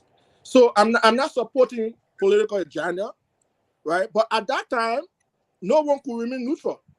Remaining neutral would mean allowing the country to sink further. Thank you, Martin. In times of moral crisis, Leo, in times of moral crisis, the best thing to do is not to be neutral, because it was about salvaging the soul of the country. Have we allowed another 6 years? That country is damaged. So why should I remain neutral? Thank you, Martin. Besides, activism does not mean neutrality. You can be an activist and still participate in politics. So I have to also the country. Yeah. Activist Martin K. Colley, we want to say thank you for joining Spoon. I believe we have covered everything. I want to say it's a great show. Let's go back to Ketema, that we can find a way out of this one. Ketema, what next? Yeah, I just wanted to ask basic question, string question. Look, in Africa, there are nation builders and nation wreckers, those who wreck nations, called the hyenas. And one of their successes is to make sure that they weaken and discourage nation builders, like change agent like you. And so what they could successfully declare victory tonight, say, look, one of the guy who was a general, we just weaken, we made him to jump the ship. And if they can make as many people to jump the ship, they succeed. And that's what happened in Africa. They put the brilliant ideas are discouraged, are completely blocked, are undermined, are sabotaged. And in these moments, this is where they succeed. So the hyenas you describe as hyenas can now say, yes, hyenas have succeeded in removing one of the champions, one of the generals from where the decisions are made, where these ideas are processed into finished products. So basically, you're basically relinquishing the role of changing the system to the hyenas by backing off. Don't you think about that? Are you not relinquished? Are you not basically declaring hyenas I give up. You take over now because I failed to counter your leadership. I failed to undermine your chances. The president is now a hostage in the hands of the hyenas. And Martin, as a general, has taken his guns and jumped the ship, or his weapon he needs to counter them. Basically say, I give up. Hyenas, this is your chance. The position I took, Kiatama, is not a position of giving up. I have retreated, but it would be a mistake to think that because I have retreated, the hyenas have won.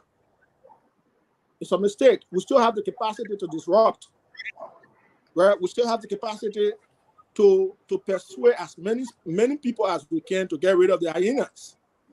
But our intent is not to disrupt. Our intent is for the government to succeed, because when the government succeeds, our people succeed. So while we are in this form as we were before, we were still engaged. We've been engaging of late. Go on my Facebook page. I've been engaging. And we can cause serious problems for the government. We have problems started when we led the 16 billion protests. That was the beginning of we have problem. We still have that capacity as the former student general of the Republic. We still have the capacity. So the conductor, all we are saying to the conductor, get rid of the hyenas. Allowing the hyenas to continue will cause problems for the government, because we could reorganize, we could remobilize, we could realign in the best interest of the country. So I'm just calling on the president, right? Like I said, the president is a father figure. You know, the president is like 80 years old. Before I reach the age of the president, it might take about up to 48 years. Yeah. But somebody in the mansion is calling me Peking. Do I look like a Peking? Our Peking, but he called me to be chairman on research and policy response. He said, don't listen to the Peking. Do I look like a Peking? All right. So people have the idea that the man is a Peking, don't listen to him. And it is dangerous to do that, because this was the same Peking who continued several front lines. When you were sitting looking, when nobody, and I will repeat this, when nobody could challenge Aaron Costa, everybody was sitting and watching. And the president took his phone one night. I was sleeping. The president said there's a well-planned attack to smear my reputation. And if we don't abort it, it could affect my ascendancy to the presidency. And we talk about a lot of stuff.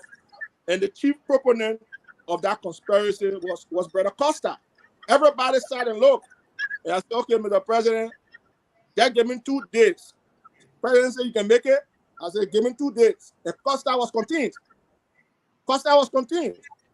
Right? And that's why everywhere the president went during the campaign, he will always make reference to Martin Colley. He was shocked. The president was shocked. How dare you do it, General? Costa was contained. Philibert Brown was contained. We contained them. People could not believe how we contained multiple front lines. But we are not genius, Ketama. We are not genius. We are not scientists. But God gave us 2 things: the energy and the intellectual perspicacity. Mama, you speak people to know. You speak people to know. I'm just kidding. No, Sten, I want to ask one last question. Look, Martin. Yeah, because we got to go to the phone line. And Martin, I've been thinking, processing a lot of things. I got my own feeling. The Martin, everything he did, people around the president, even some of the young intellectuals that I know, I'm not going to call their name, I don't want to person, could not even say, yo, reach out to this young man. People around the president, some of the guys that I know, and me and Stanton talk about that today, could not even reach out to what can we bring? How can we address? What is that? I mean, what is it happening that he said, okay, maybe he has some issues. Let's reach out to a young man. Let's see how we can bring him on board. Let's see how we can talk to him. Maybe we can have a compromise.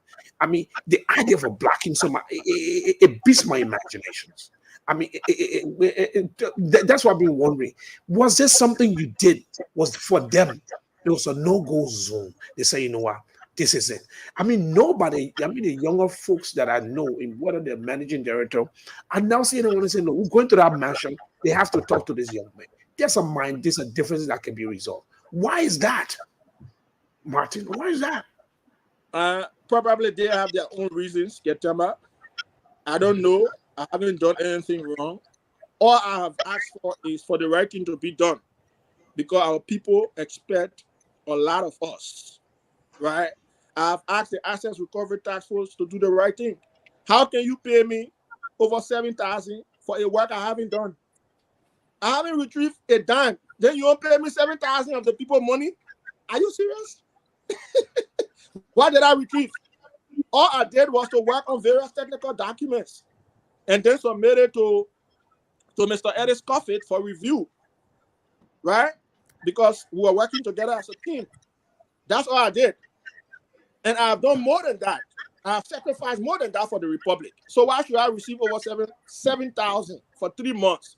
March, April. You forget the amount. What is it that other friends who in the government now say, look, he was part of our team. One person is missing. Let's bring him back. I mean, what is that? At what point they reached the point where they didn't see that value addition? Man, Ketama. Yeah. Ketama, that's Ketama. Martin. You feel I understand. I'm sure I know where I'm going with this. Yeah. We gotta go to the full line, Ketama. There are people within who care more about their interests and not the interests of the people, and this is sad. All of us were involved to bring the government to power. We did that out of conviction and love for our country and people. We didn't do it for selfish reasons, right? Do I have needs? Yes, I have needs. I have a family, a very young family. Do I need money? I need money, right? But there are just certain principles we cannot compromise. Just look at the issue I was talking about yesterday. And the president has to end bootlicking. Bootlicking in the government is too much. There are too many sycophants. Even if the president is doing wrong, they will sit and watch because he's the president. So they want presidential favor. Look at the number of people that can go stay on the airport just to shake the president's hand when he's traveling.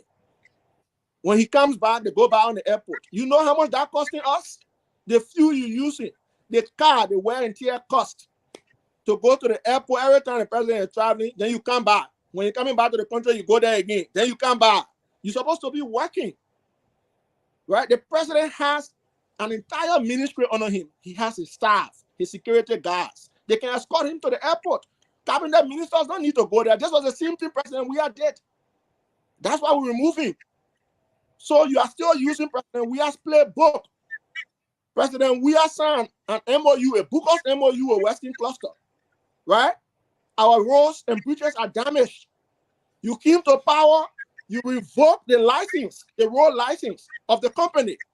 In less than 3 weeks, you restore Western Cluster's permit.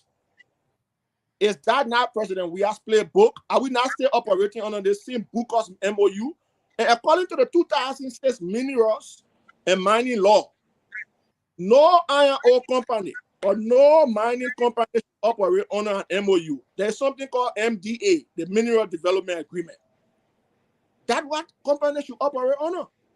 But Western Cluster is exporting our iron ore under a bogus MOU. And our people are crying in Bowman County. No safe drinking water, no better health care, no quality education. But Western Cluster is exporting millions of metric of iron ore. Metric ton of iron ore. What does this say to you? We said we're going to get rid of Metec. Metec is still there. This is Weah's playbook. And I would like to advise the president, right? Whatever reason or whether somebody invited him to ride a private jet, we should not do that again. That's Weah's playbook. I would also like to advise the president between now and Tuesday, according to the information I got from the mansion, he will make his assets public. But if that has changed, please, Mr. President, you have to make your assets public. Because when you argue, the law doesn't compel you to make your assets public. That was the same law that we are used to say, I'm not mandated to make my assets public. That is saying Weah's playbook. So we're still using Weah's playbook. This is one of the reasons why I had to retreat. Because there was no one speaking out about these things. Everybody's silent, flowing along with the hyenas, who have captured the train, there needed to be someone to make the sacrifice and retreat. And I had to retreat to say, look, this is wrong, that is wrong. We have to change course because the Liberian people expect better of us. Thank you. Thank you very much. Thank you, Martin Cody. Ketema, where are we? The issue is that hyena will only come when there's a fresh living animal they want to destroy. If you watch Animal Kingdom, if you watch the safari, you understand Ketema.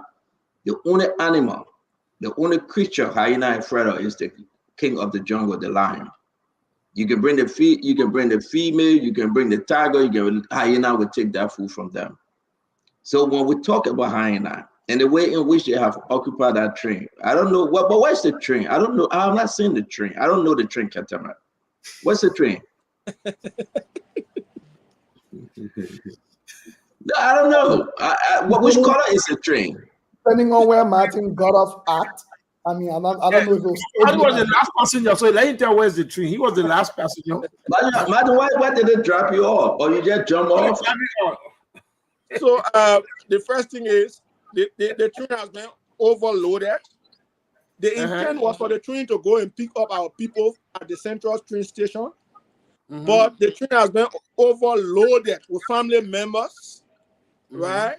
Friends, cronies, accomplices. All these people are now on the train. The real people who struggle are not on the train anymore. They are still waiting at the train. So, Martin, who's responsible for all Let's go to the phone line. Let's go to the phone line. We want to say, please, we'll take a few calls from you, Mr. Colley, and then we will move ahead to do our post-analysis. A great show today, a lot of takeaway, though.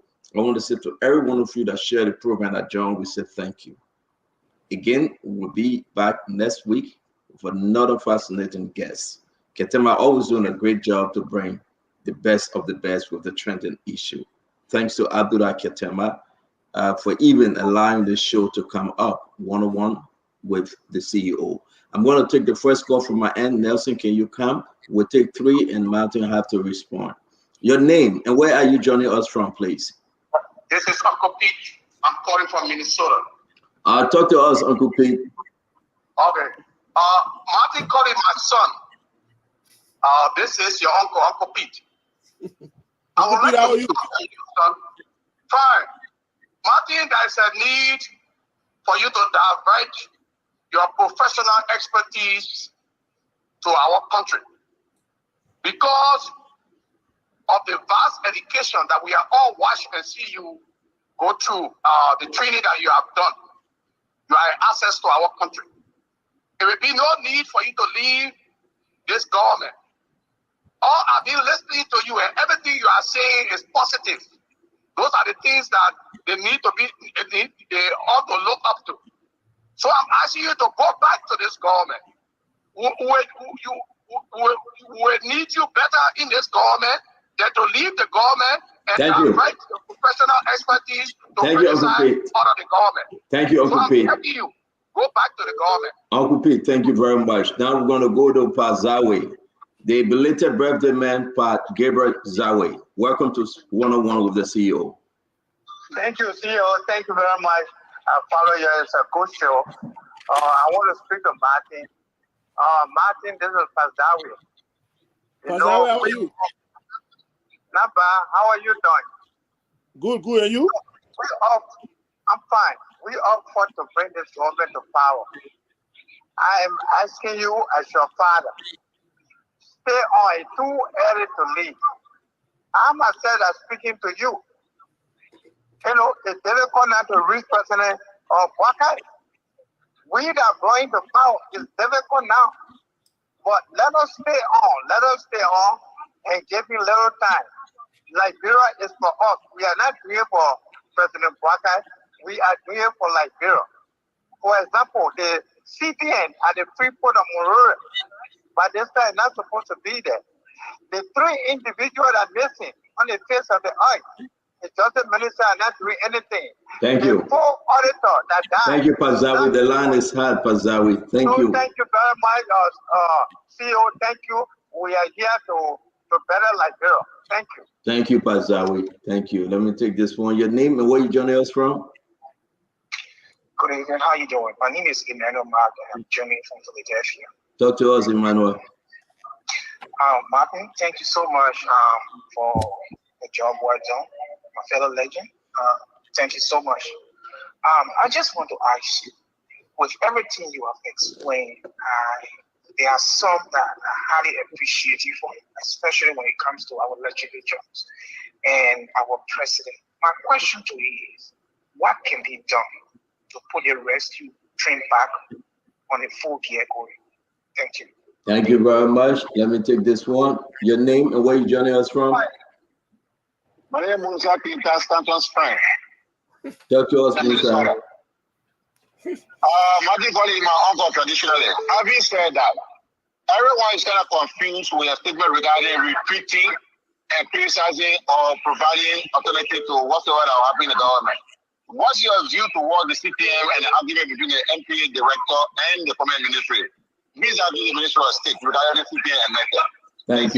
Thank you very much. Let me take this one. Your name and where are you joining us from? Your name and where are you joining us from, please? Yeah, Asherka, how you doing? This is Bud Inua. I'm calling from the state of Iowa. Martin, listen, everything you said today, it is right. The train have been hijacked.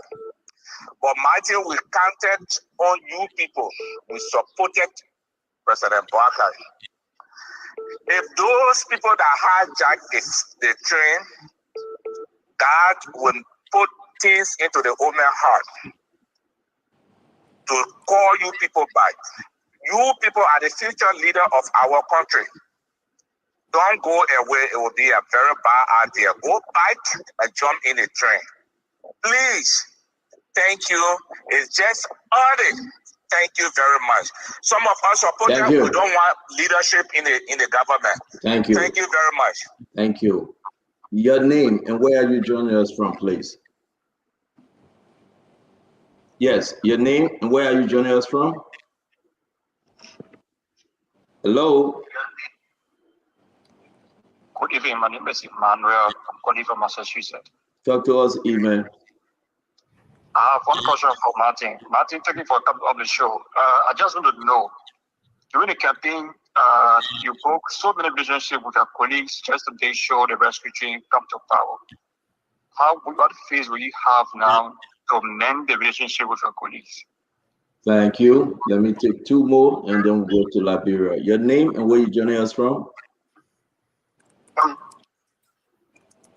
Your name and where are you joining us from? All right, let me take this one. Hello, your name and where are you joining us from? Hello? Hello? Yes, your name and where are you joining us from, please? My name is Edwin Commander. I'm joining you from Pennsylvania, Philadelphia. Talk to us, please.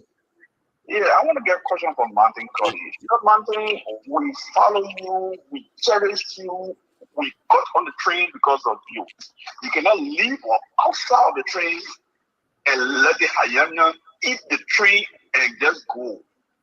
So, Martin, you need to retreat back as a general. I'm talking to you right now. Come back because of you, I make more than 1,000 people follow the train and voted for the train.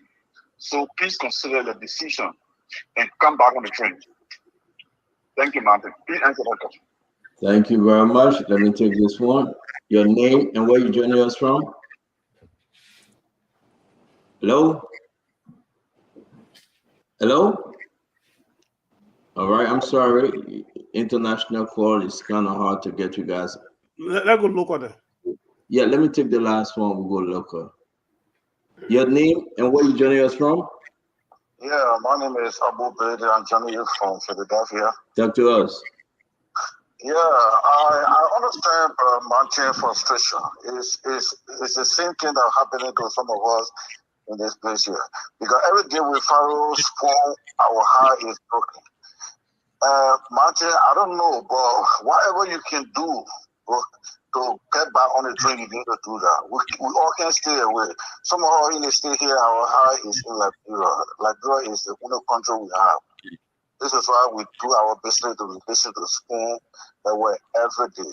So whatever you think you can do to get back on the train and make the things work, it's not too late. I believe something good can still come out of this government. Please, thank you. Thank you very much. Ladies and gentlemen, from the international line, we're going to rest because we've got 9 more minutes to go. Take some calls. Nelson, please take 5 from Liberia, and we'll give the rest of the show to Martin to close. Okay, so 0555-101075 is the number to call. We take our first call here. Hello. Yeah. Yes, you're live. Your name and where you call from. I think you're calling from Pakaway. Okay, let's hear you. Let me appreciate Martin calling. I think it's pretty different. Issue I don't do it. I think you calling for me. I must say I always worry about as you calling because I think presently this is what I'm looking to get this here one. So the post to our property to start to money. So I think I believe that this is about to try to fair hire Martin calling because they are the one that brought to power. Okay. You understand me? So it's very important to different. Thank you. Thank you. The second one. Hello. Oh. Your name and where you calling from? Yeah, Nicola, Jackson American Citizen. Okay, let's hear you. Member of the National Regular Court of Liberia. Good evening to CEO Former and other guys and other Martin Collins. You know, it's interesting. People have been saying that error, that a metric error, that somehow didn't expect, and other people were making noise. But if we got metric have verified what said, a lot of errors have been made that we did not expect for the person to make this statement and impose effort. But if they be a member of our core committee, it's not enough. Nothing has been boasting for integrity and what have you. I wish that President Bwaka have given Martin a leadership position so he can see his direct contribution to the nation and integrity. But to be just member, I mean, it's not enough. It's good that he retreated. It's starting and he has retreated. We're hoping that the team that came to power on the basis of propaganda and last, they can do the right thing so the Liberian people like and change. Because every Liberian people like change, be it opposition or not opposition, we all will be on the right path. But the right thing is heading out nowhere. We hope that they can wake up and carry the country to the better direction. Thanks a lot. Let's hold you there and take this person. Hello. Yeah, I'm Mohammed Donso. Go ahead. Thank you.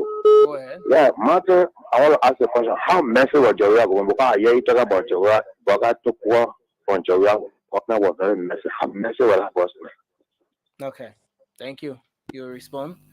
Let's take another one here. Hello. Can you walk away from your radio, please? Go ahead. You're live. Let's hear you. Yeah, I'm calling from the resident. Go ahead. Yeah, firstly, let me appreciate Advocate Martin Collins for the excellent points he made. It is true that everyone is wishing for man to come back on the train, but there should be a corridor as we created for the president to listen to those recommendations that have been given by Martin to be implemented. We are all frustrated, but we believe that this government can stay and do it. So the hope cannot be died down of the Liberian people. That's my point. Thank you very much. Hello. Hello. Yes, your name and where you Hello. from? Go ahead, sir. You're live. Can you walk away from your radio, please? Sam Sidbiju Hodge.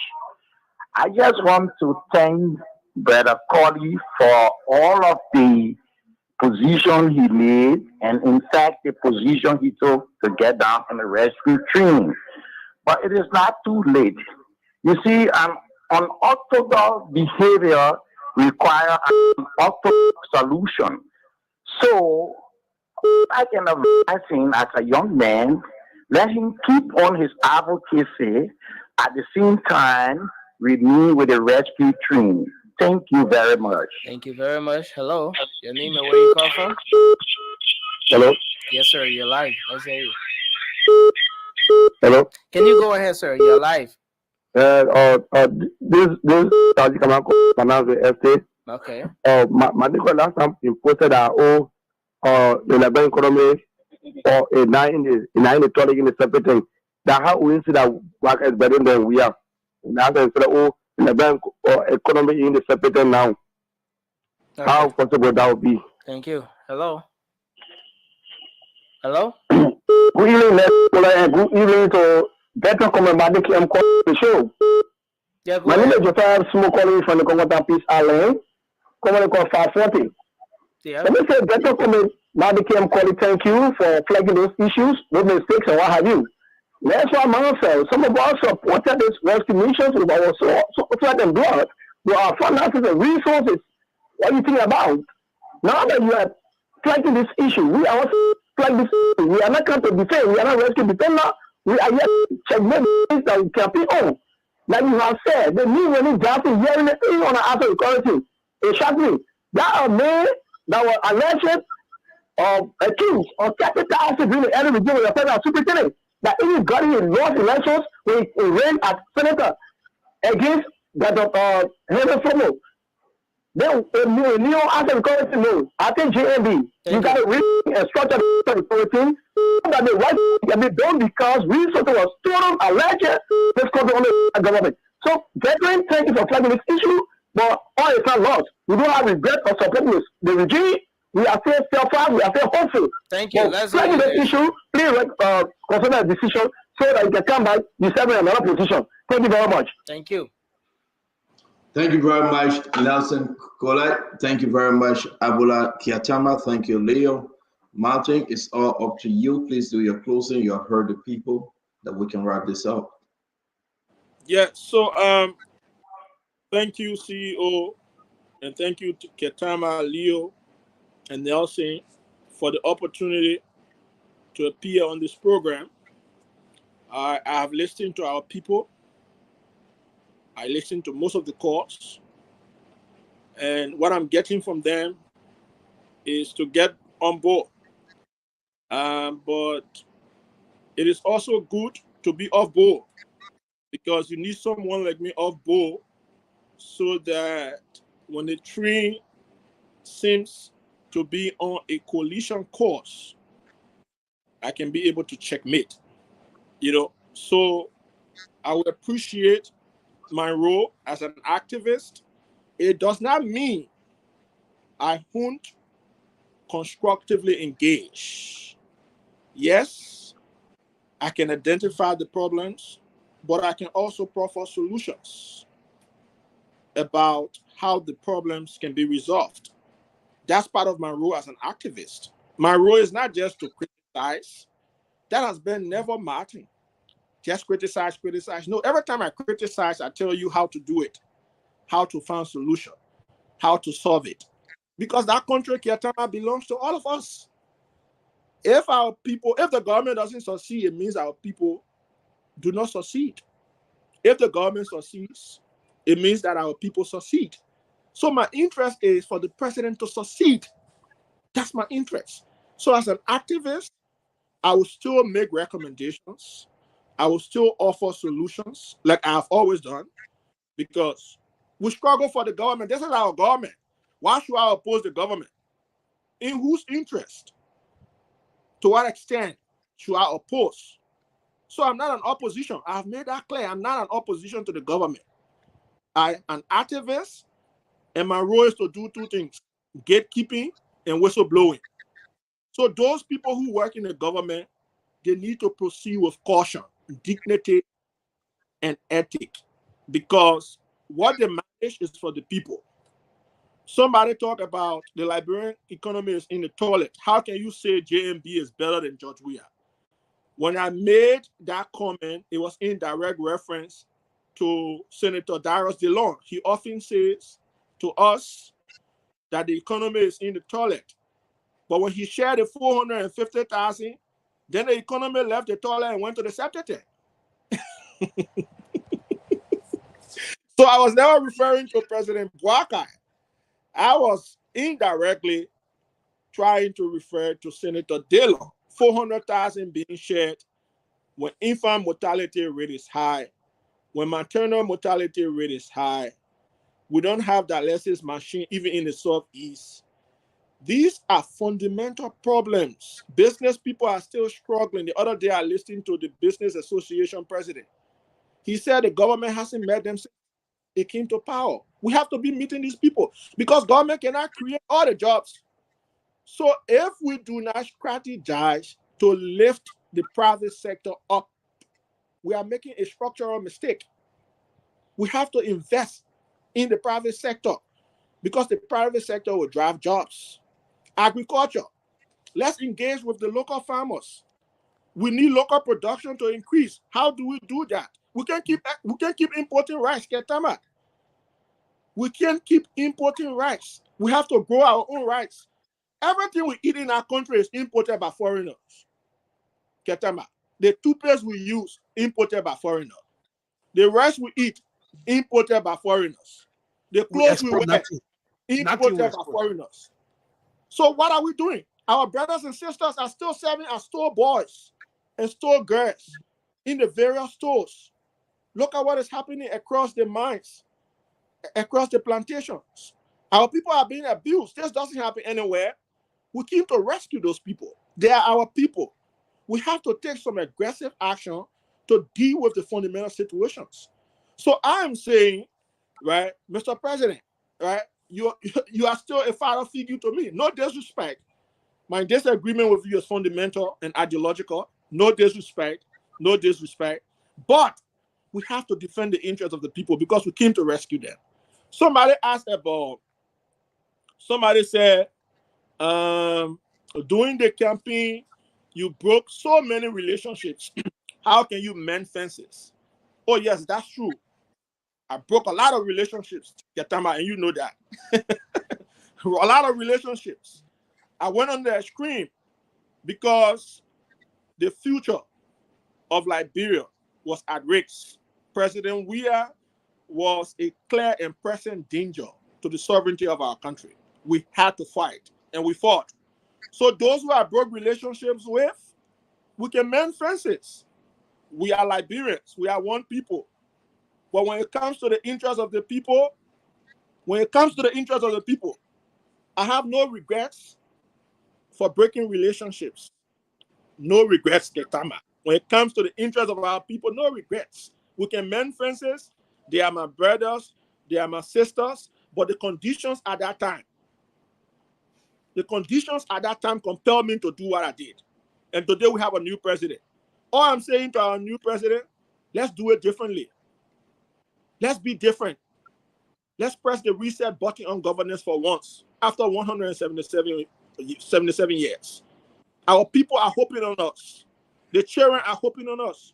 The lives of everybody in our country, right, are dependent on the success of the government. So I will be an activist. And Ketama, you know what I'm going to do going forward? I'm going to pay more attention to the legislature. Because the legislature is a major problem. It's a major problem. Maybe a major problem. Huge. It's a major problem. If, for example, the president says he wants to pass a law in the interest of the country, we have to put money in brown envelope again. Do you have to put money in brown envelope? Your budget was at 38 million. But because it was at 38 million, you said, no, the money too small. We have to carry up to 50 million. Why are we carrying it up to 50 million? For you to share 450,000 when our people are suffering, we have to pay attention to the legislature. That legislature has been a problem. The legislature has not even been audited. We have to audit the legislature. We have to audit the legislature. The PFM law is very clear about financial report. When last the legislature produced a financial report, they have spent over $500 million for the past years, since 2006. Have you seen any financial report, Ketama, from the legislature?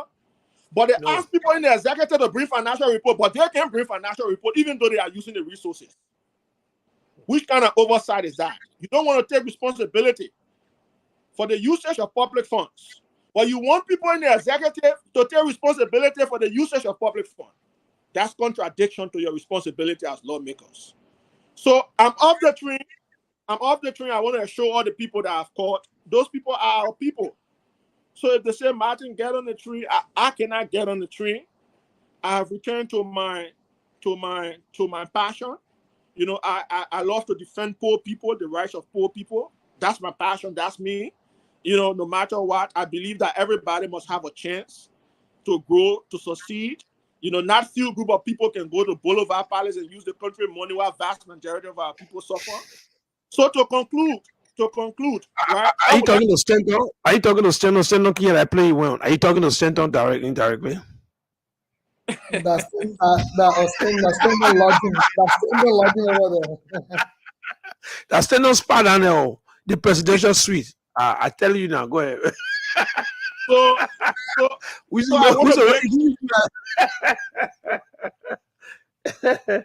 want to make this very clear, right?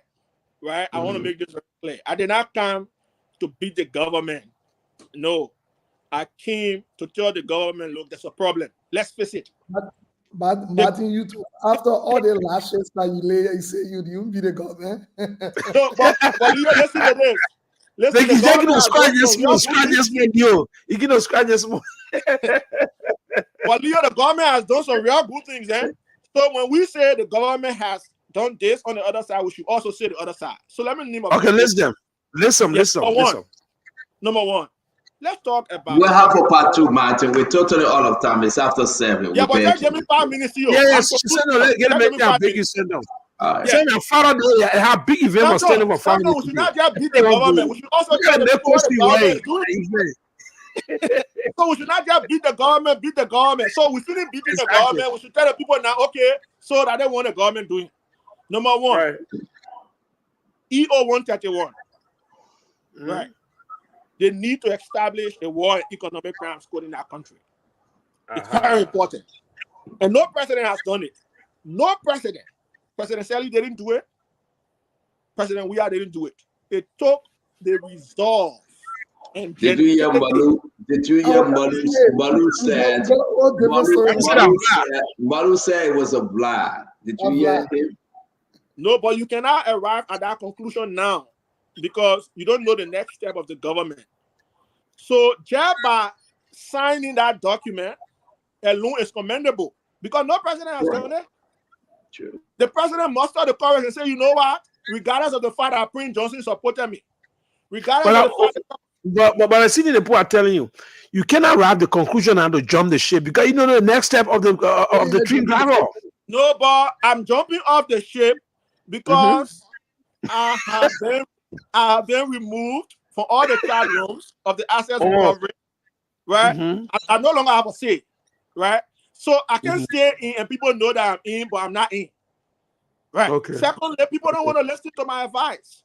Now, let me tell you this, Ketama. This is no reason to brag, right? If President Bouaka can just give me 1 week to advise him, he would dismiss Grisby. Just 1 week, he would dismiss Grisby. I just need 1 week to advise the president on the structural issues. And you think dismissing Grisby will solve all of the problems you outlined tonight? No. But Grisby is the major problem because Grisby is the gatekeeper. He's the de facto prime minister of the country. He takes major decisions. The president delegates responsibilities to him. So you think the problem is structural issue? Thank you very much, guys. The problem is structural issue, but Grisby does not know how to solve the structural issues. But you will stay as we do our post-analysis, though. So the next thing is... Go. Just 2 more minutes. I've used 3 minutes to you. Yeah, the floor. So I'm going to ask about the student issue, but just go ahead. Yeah, I was zeroing on the student issue.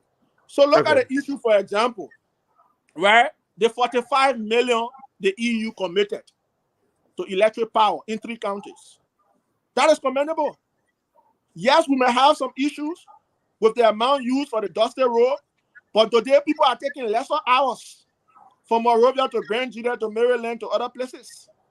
Yes, we can debate about the amount. We can debate. There's a need for a debate. How can we use 22 million on Dusty Road? We can open a debate. I can begin a debate. But people are taking lesser time now to reach their destination. So, of course, it's commendable. Let's look at the issue of lifting the tariff on rice importation.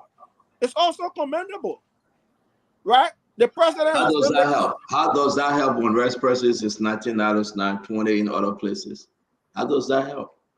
Yeah, but this is why the Commerce Ministry now has to be more proactive because people are hacking prices, right? We have fee inspectors. The fee inspector. The cartel.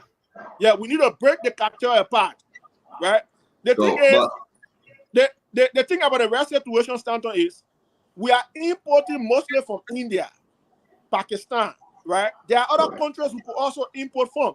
So, for example, the day India increases the price, probably due to a change in policy, domestic policy, or due to high demand on their home front, and prices are increasing, then we too can go to another. We can import from other countries temporarily, but I believe we should focus more on domestic production.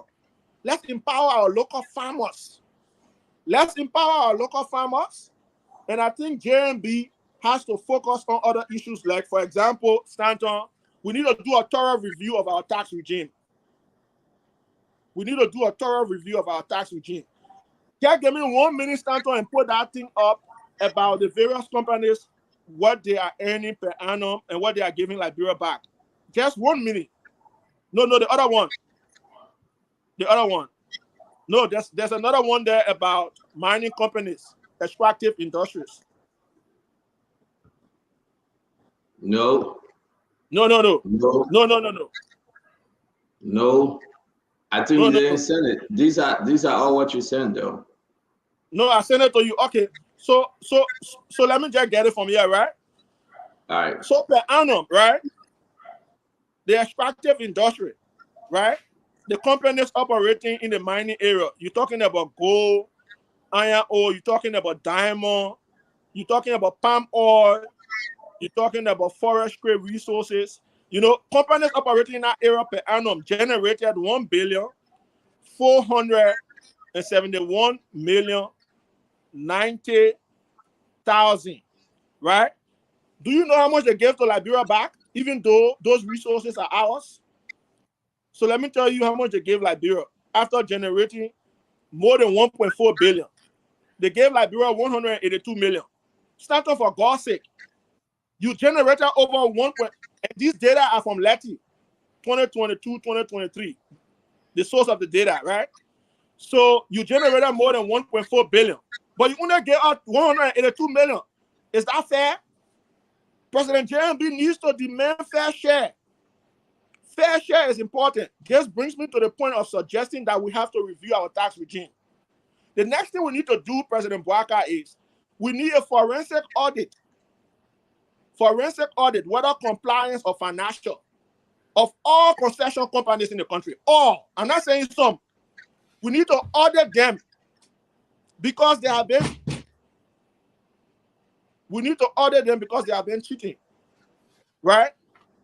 Another suggestion could be we need to review agreements, policies on tax holidays. I read a report from the LRA. We are losing more than 300 million just on tax exemptions. Why should we? Because we are to just give people tax holiday with all reason. Political.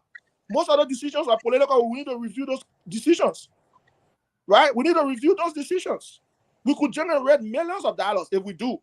Instead of President JMB going out every time to lobby, to negotiate, and do other things. I just want to welcome Comrade Abula Mame.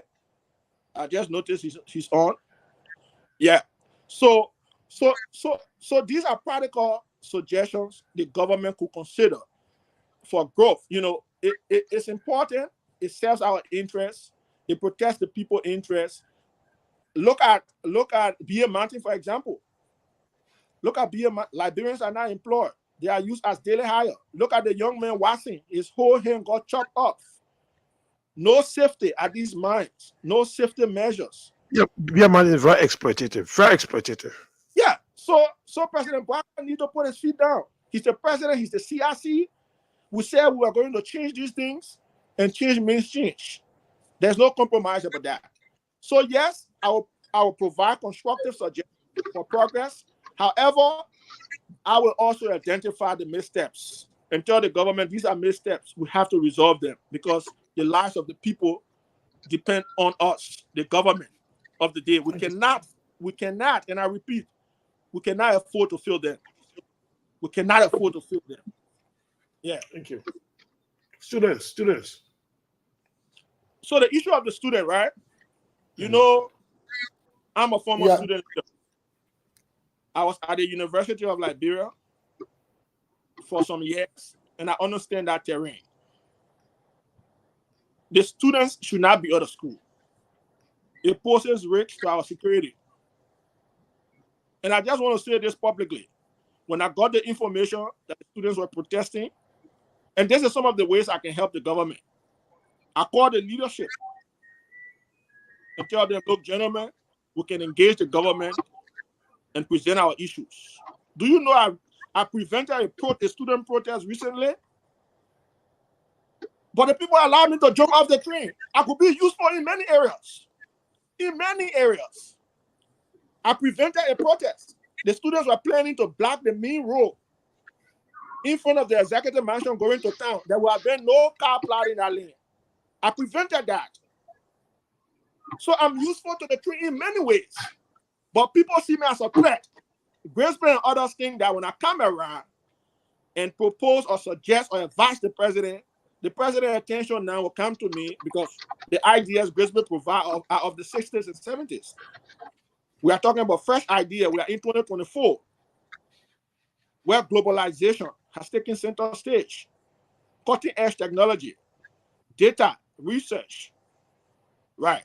So if you allow Martin Colley to come closer to the president, he will provide some structural direction, the solution for our problem in our country, not to keep establishing committees over committees, committees over committees. Every time there's a problem, Brisbane will suggest that we establish a committee. That's not a solution. Our problem is more structural. Yeah, but Brisbane had committee been from 1960. You don't expect more of anything. He's a committee guy. Every time there's a problem, Brisbane will tell the president, every time you establish a committee. Those people that come on the committee, they are the same 70 and 80-year-old folks. What I mean, what's new? Yeah, they're the same 70 and 80 years old. But I want to say, Martin, it was a great show. We really have to do the post-analysis. You are always welcome to join us, whether on the Spoon Talk or on 101. We appreciate you. To me, you're a very decent, good guy. I don't know what people will say otherwise. I follow you. I love your presentation, and I want to say thank you for joining us today. While we get into the post-analysis, there you go. You are on the front page, Rescue Rainbow Inquiry. So there you have it. You can go ahead and read as we share these information on our network. So for this CEO, let me just drop in 1 minute. Yeah. For this, right? We have asked the Senate Pro Tem politely to publish the financial reports of the recent retreat, right? If she does not, because what we did was we invoked the FOR law of 2010. We have invoked the FOR law of 2010. Asking the Senate Pro Tem, you have to make the report public. All the financial transactions that happen before the retreat, during the retreat, and after the retreat, the Liberian people need that report. So I wrote her using the FOR law to make the report public. And between now to tomorrow, if she doesn't make the report public, then I file a formal complaint to the Independent Information Commission. They will compel her to make the report public. If she doesn't make the report public, I will go to the office of the ombudsman. And this is one of the successes of President JMB. No president has established the office of the ombudsman. JMB is the first president. But we were promised by Prince Moye. We were promised by Prince Moye that this was going to be made available. But thank you, Martin. I don't want us to drag this too long because, want to appreciate you for coming on one-on-one with the CEO tonight. We're ready to. Thank you very much for joining us, sir. Thank you so much, CEO. I appreciate you. Martin, wonderful. And Mami, wish you guys all the best. Let's continue to defend our people. Change means change. Those people have suffered for too long.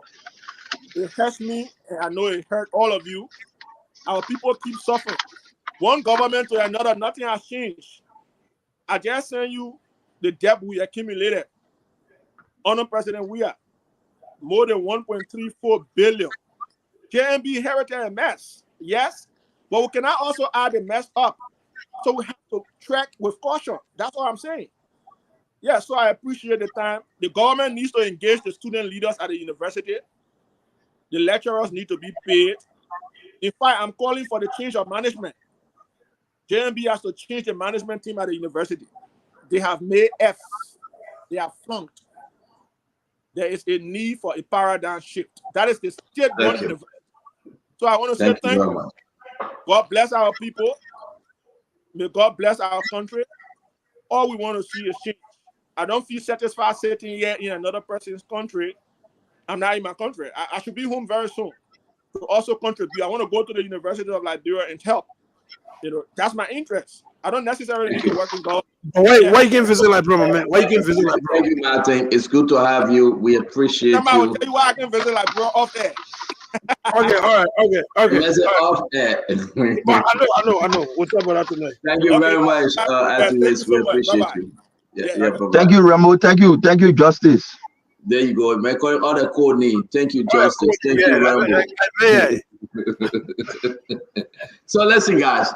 See, I'm gonna he a nice guy. He a dark guy. My man, you come from print today?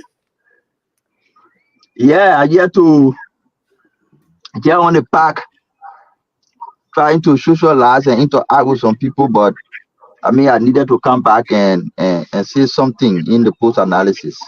Okay, all right.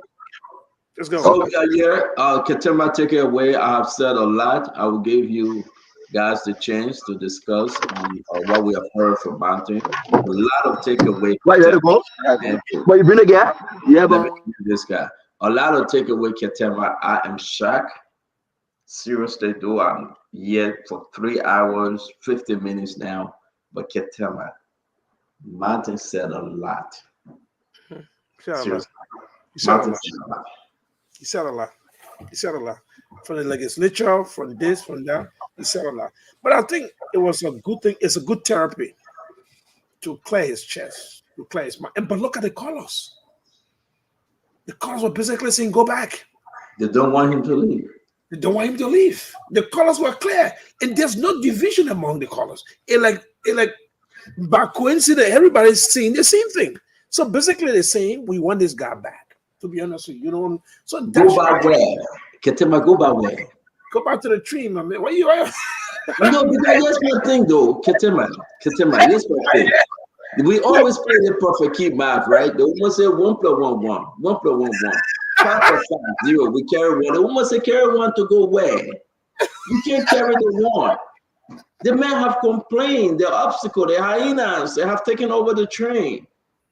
The bloodsuckers, they are around JMB. We either take a battalion in there to remove them. By phone calls, not going through. Text messages, not going through. You know, when these people come around your area, they know how to shut down your internet and disconnect your line and do everything because they believe if you have that access to go through, you will have a breakthrough. Listen to this young man, Martin K. Colley. Listen to him.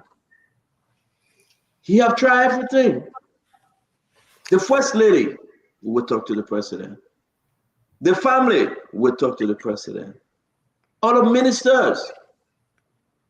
That's a cartel. Abdullah Ketema, this is Abraham Day. This is Father's Day. That's a cartel operation. They lock all the doors. They lock all the when Nathaniel Fallow McGill and you have Summer Twed and you have all Eugene Nagbe and all the guys around Jowea, nobody could break through. Nobody. Or system method or the way in which they got to just cover Jowea. Traveling, you can try it. Spend 48 days all of the country, you can try it. Beer having their own 50 cent added, the rest press $1 added. Ketima, I would say this to you. As tired and hungry I am, I agree with Martin. The problem is Grigsby. And not only Grigsby now. Grigsby and others. And all of the executive branch. With 5 months, I would thought we were going to be having this conversation. In 5 months, Leo, I want to come to you, Leo. I know you were fighting, you were observing all the politicians and thinking. But in 5 months, man, Leo, what would we say in month number 6, 7, and 8?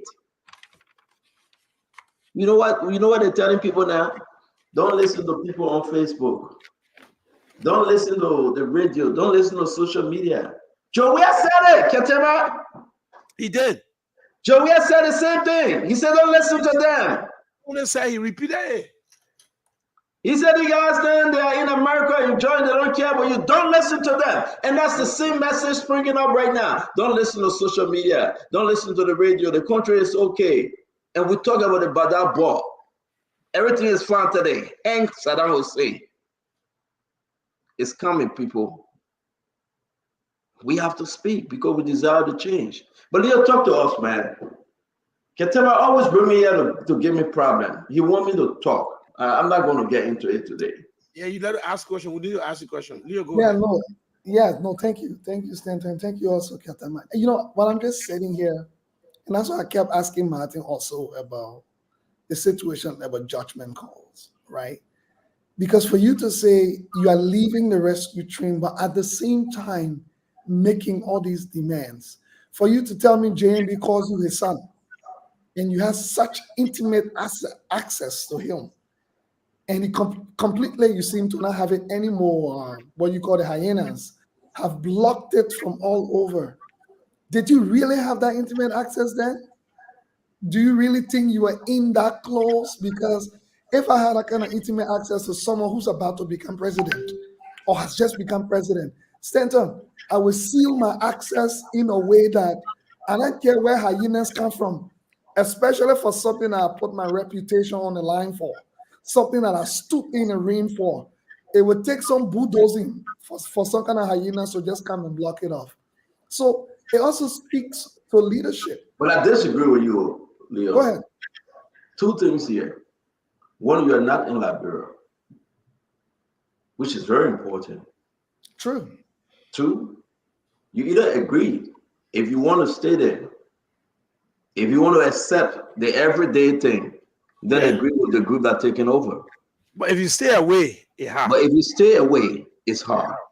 It's hard. And so I'm saying, I don't disagree with you, CEO, but I'm saying if that was the scenario, then if I were Martin and I'm setting up my operation, knowing my limitations so well that I'm not physically there, that's why I'm asking Martin, don't you think you could have still supported JMB given the passion you had for where Liberia was and it needed to be rescued without necessarily setting yourself up to want to have the access you would have, knowing you are not in Liberia and taking the fall for it?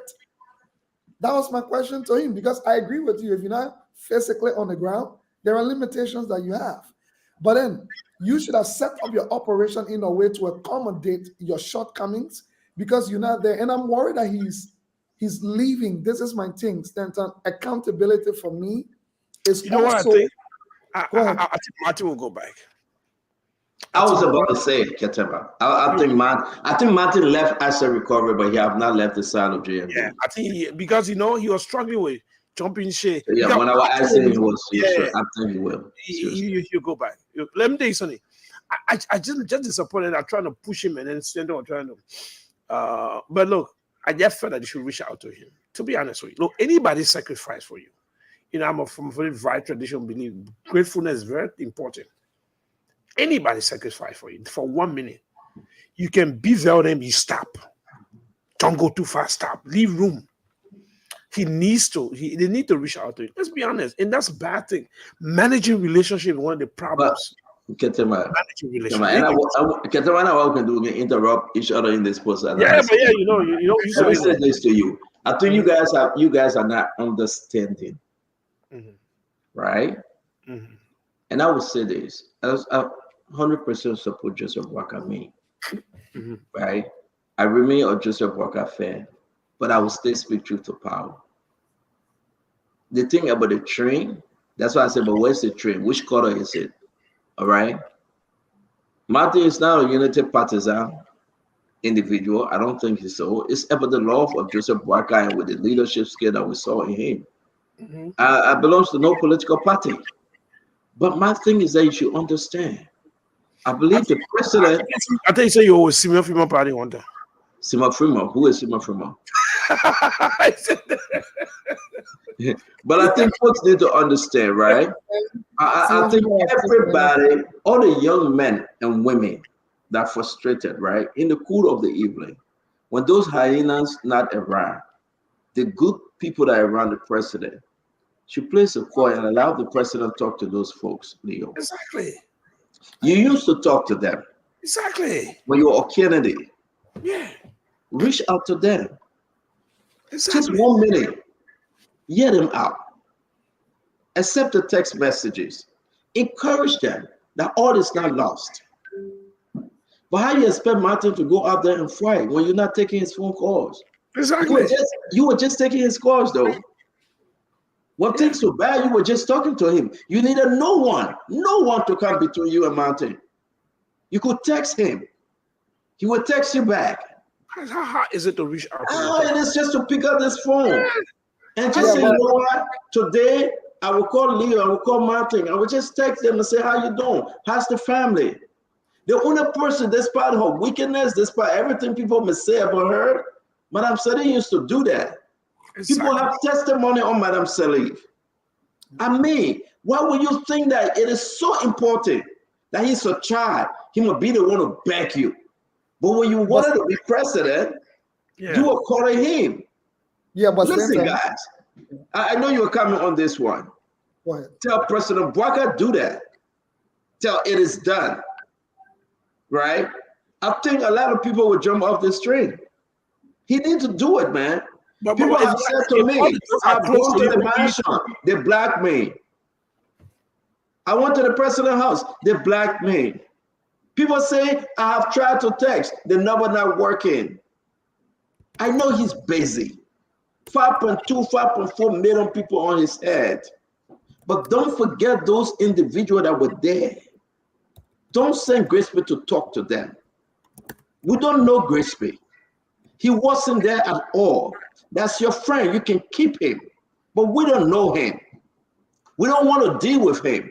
Mr. President, he's your chief of staff. Thank you. You deal with him. But we want our Joseph Bouakai back. We want our Keke. We want our Omen Joe. They want to make us laugh.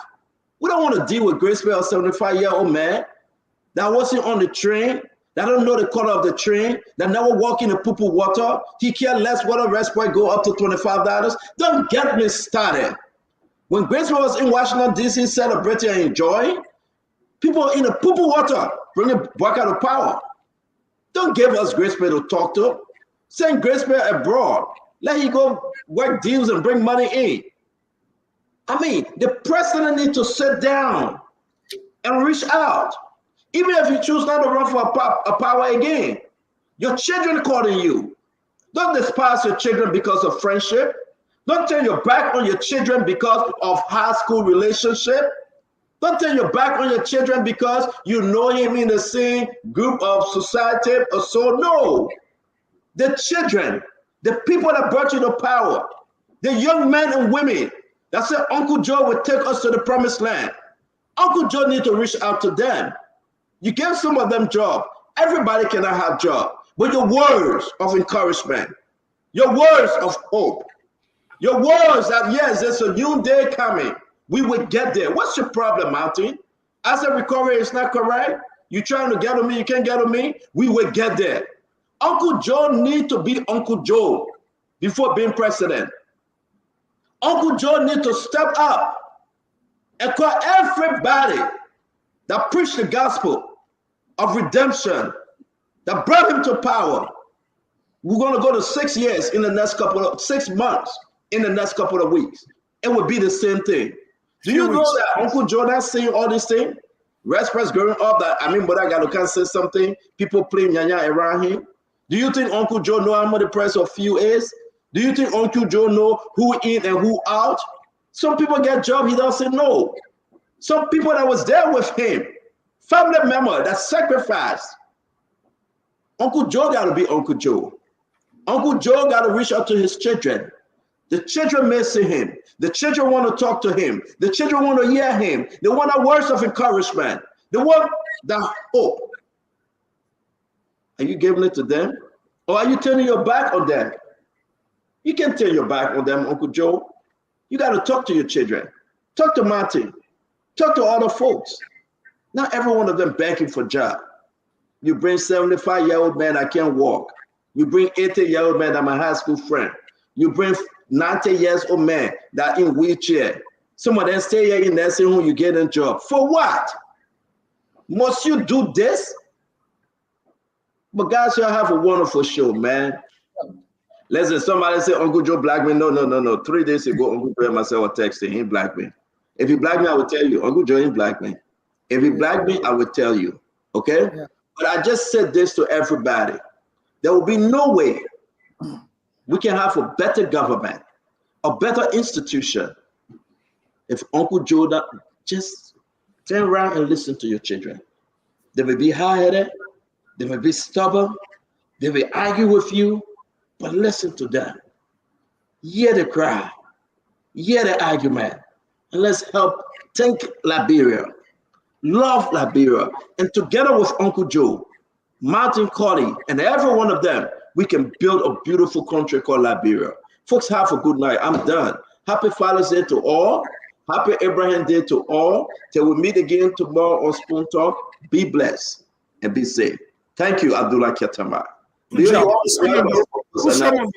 Your closing sermon was beautiful. Nah, I think you went to church.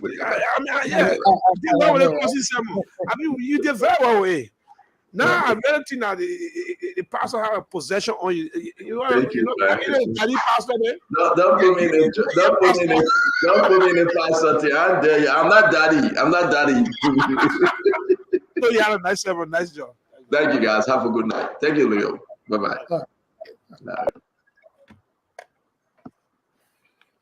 Good job. See you did well, man.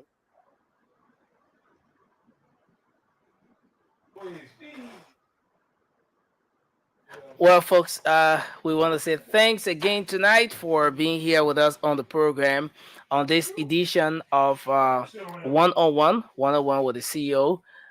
We've been here live across the Spoon Network on Spoon 107.5 FM, Fabric 101.1, Super 95.5 FM, and other frequencies across the country, thanks to our partner radio stations that are always relaying this program.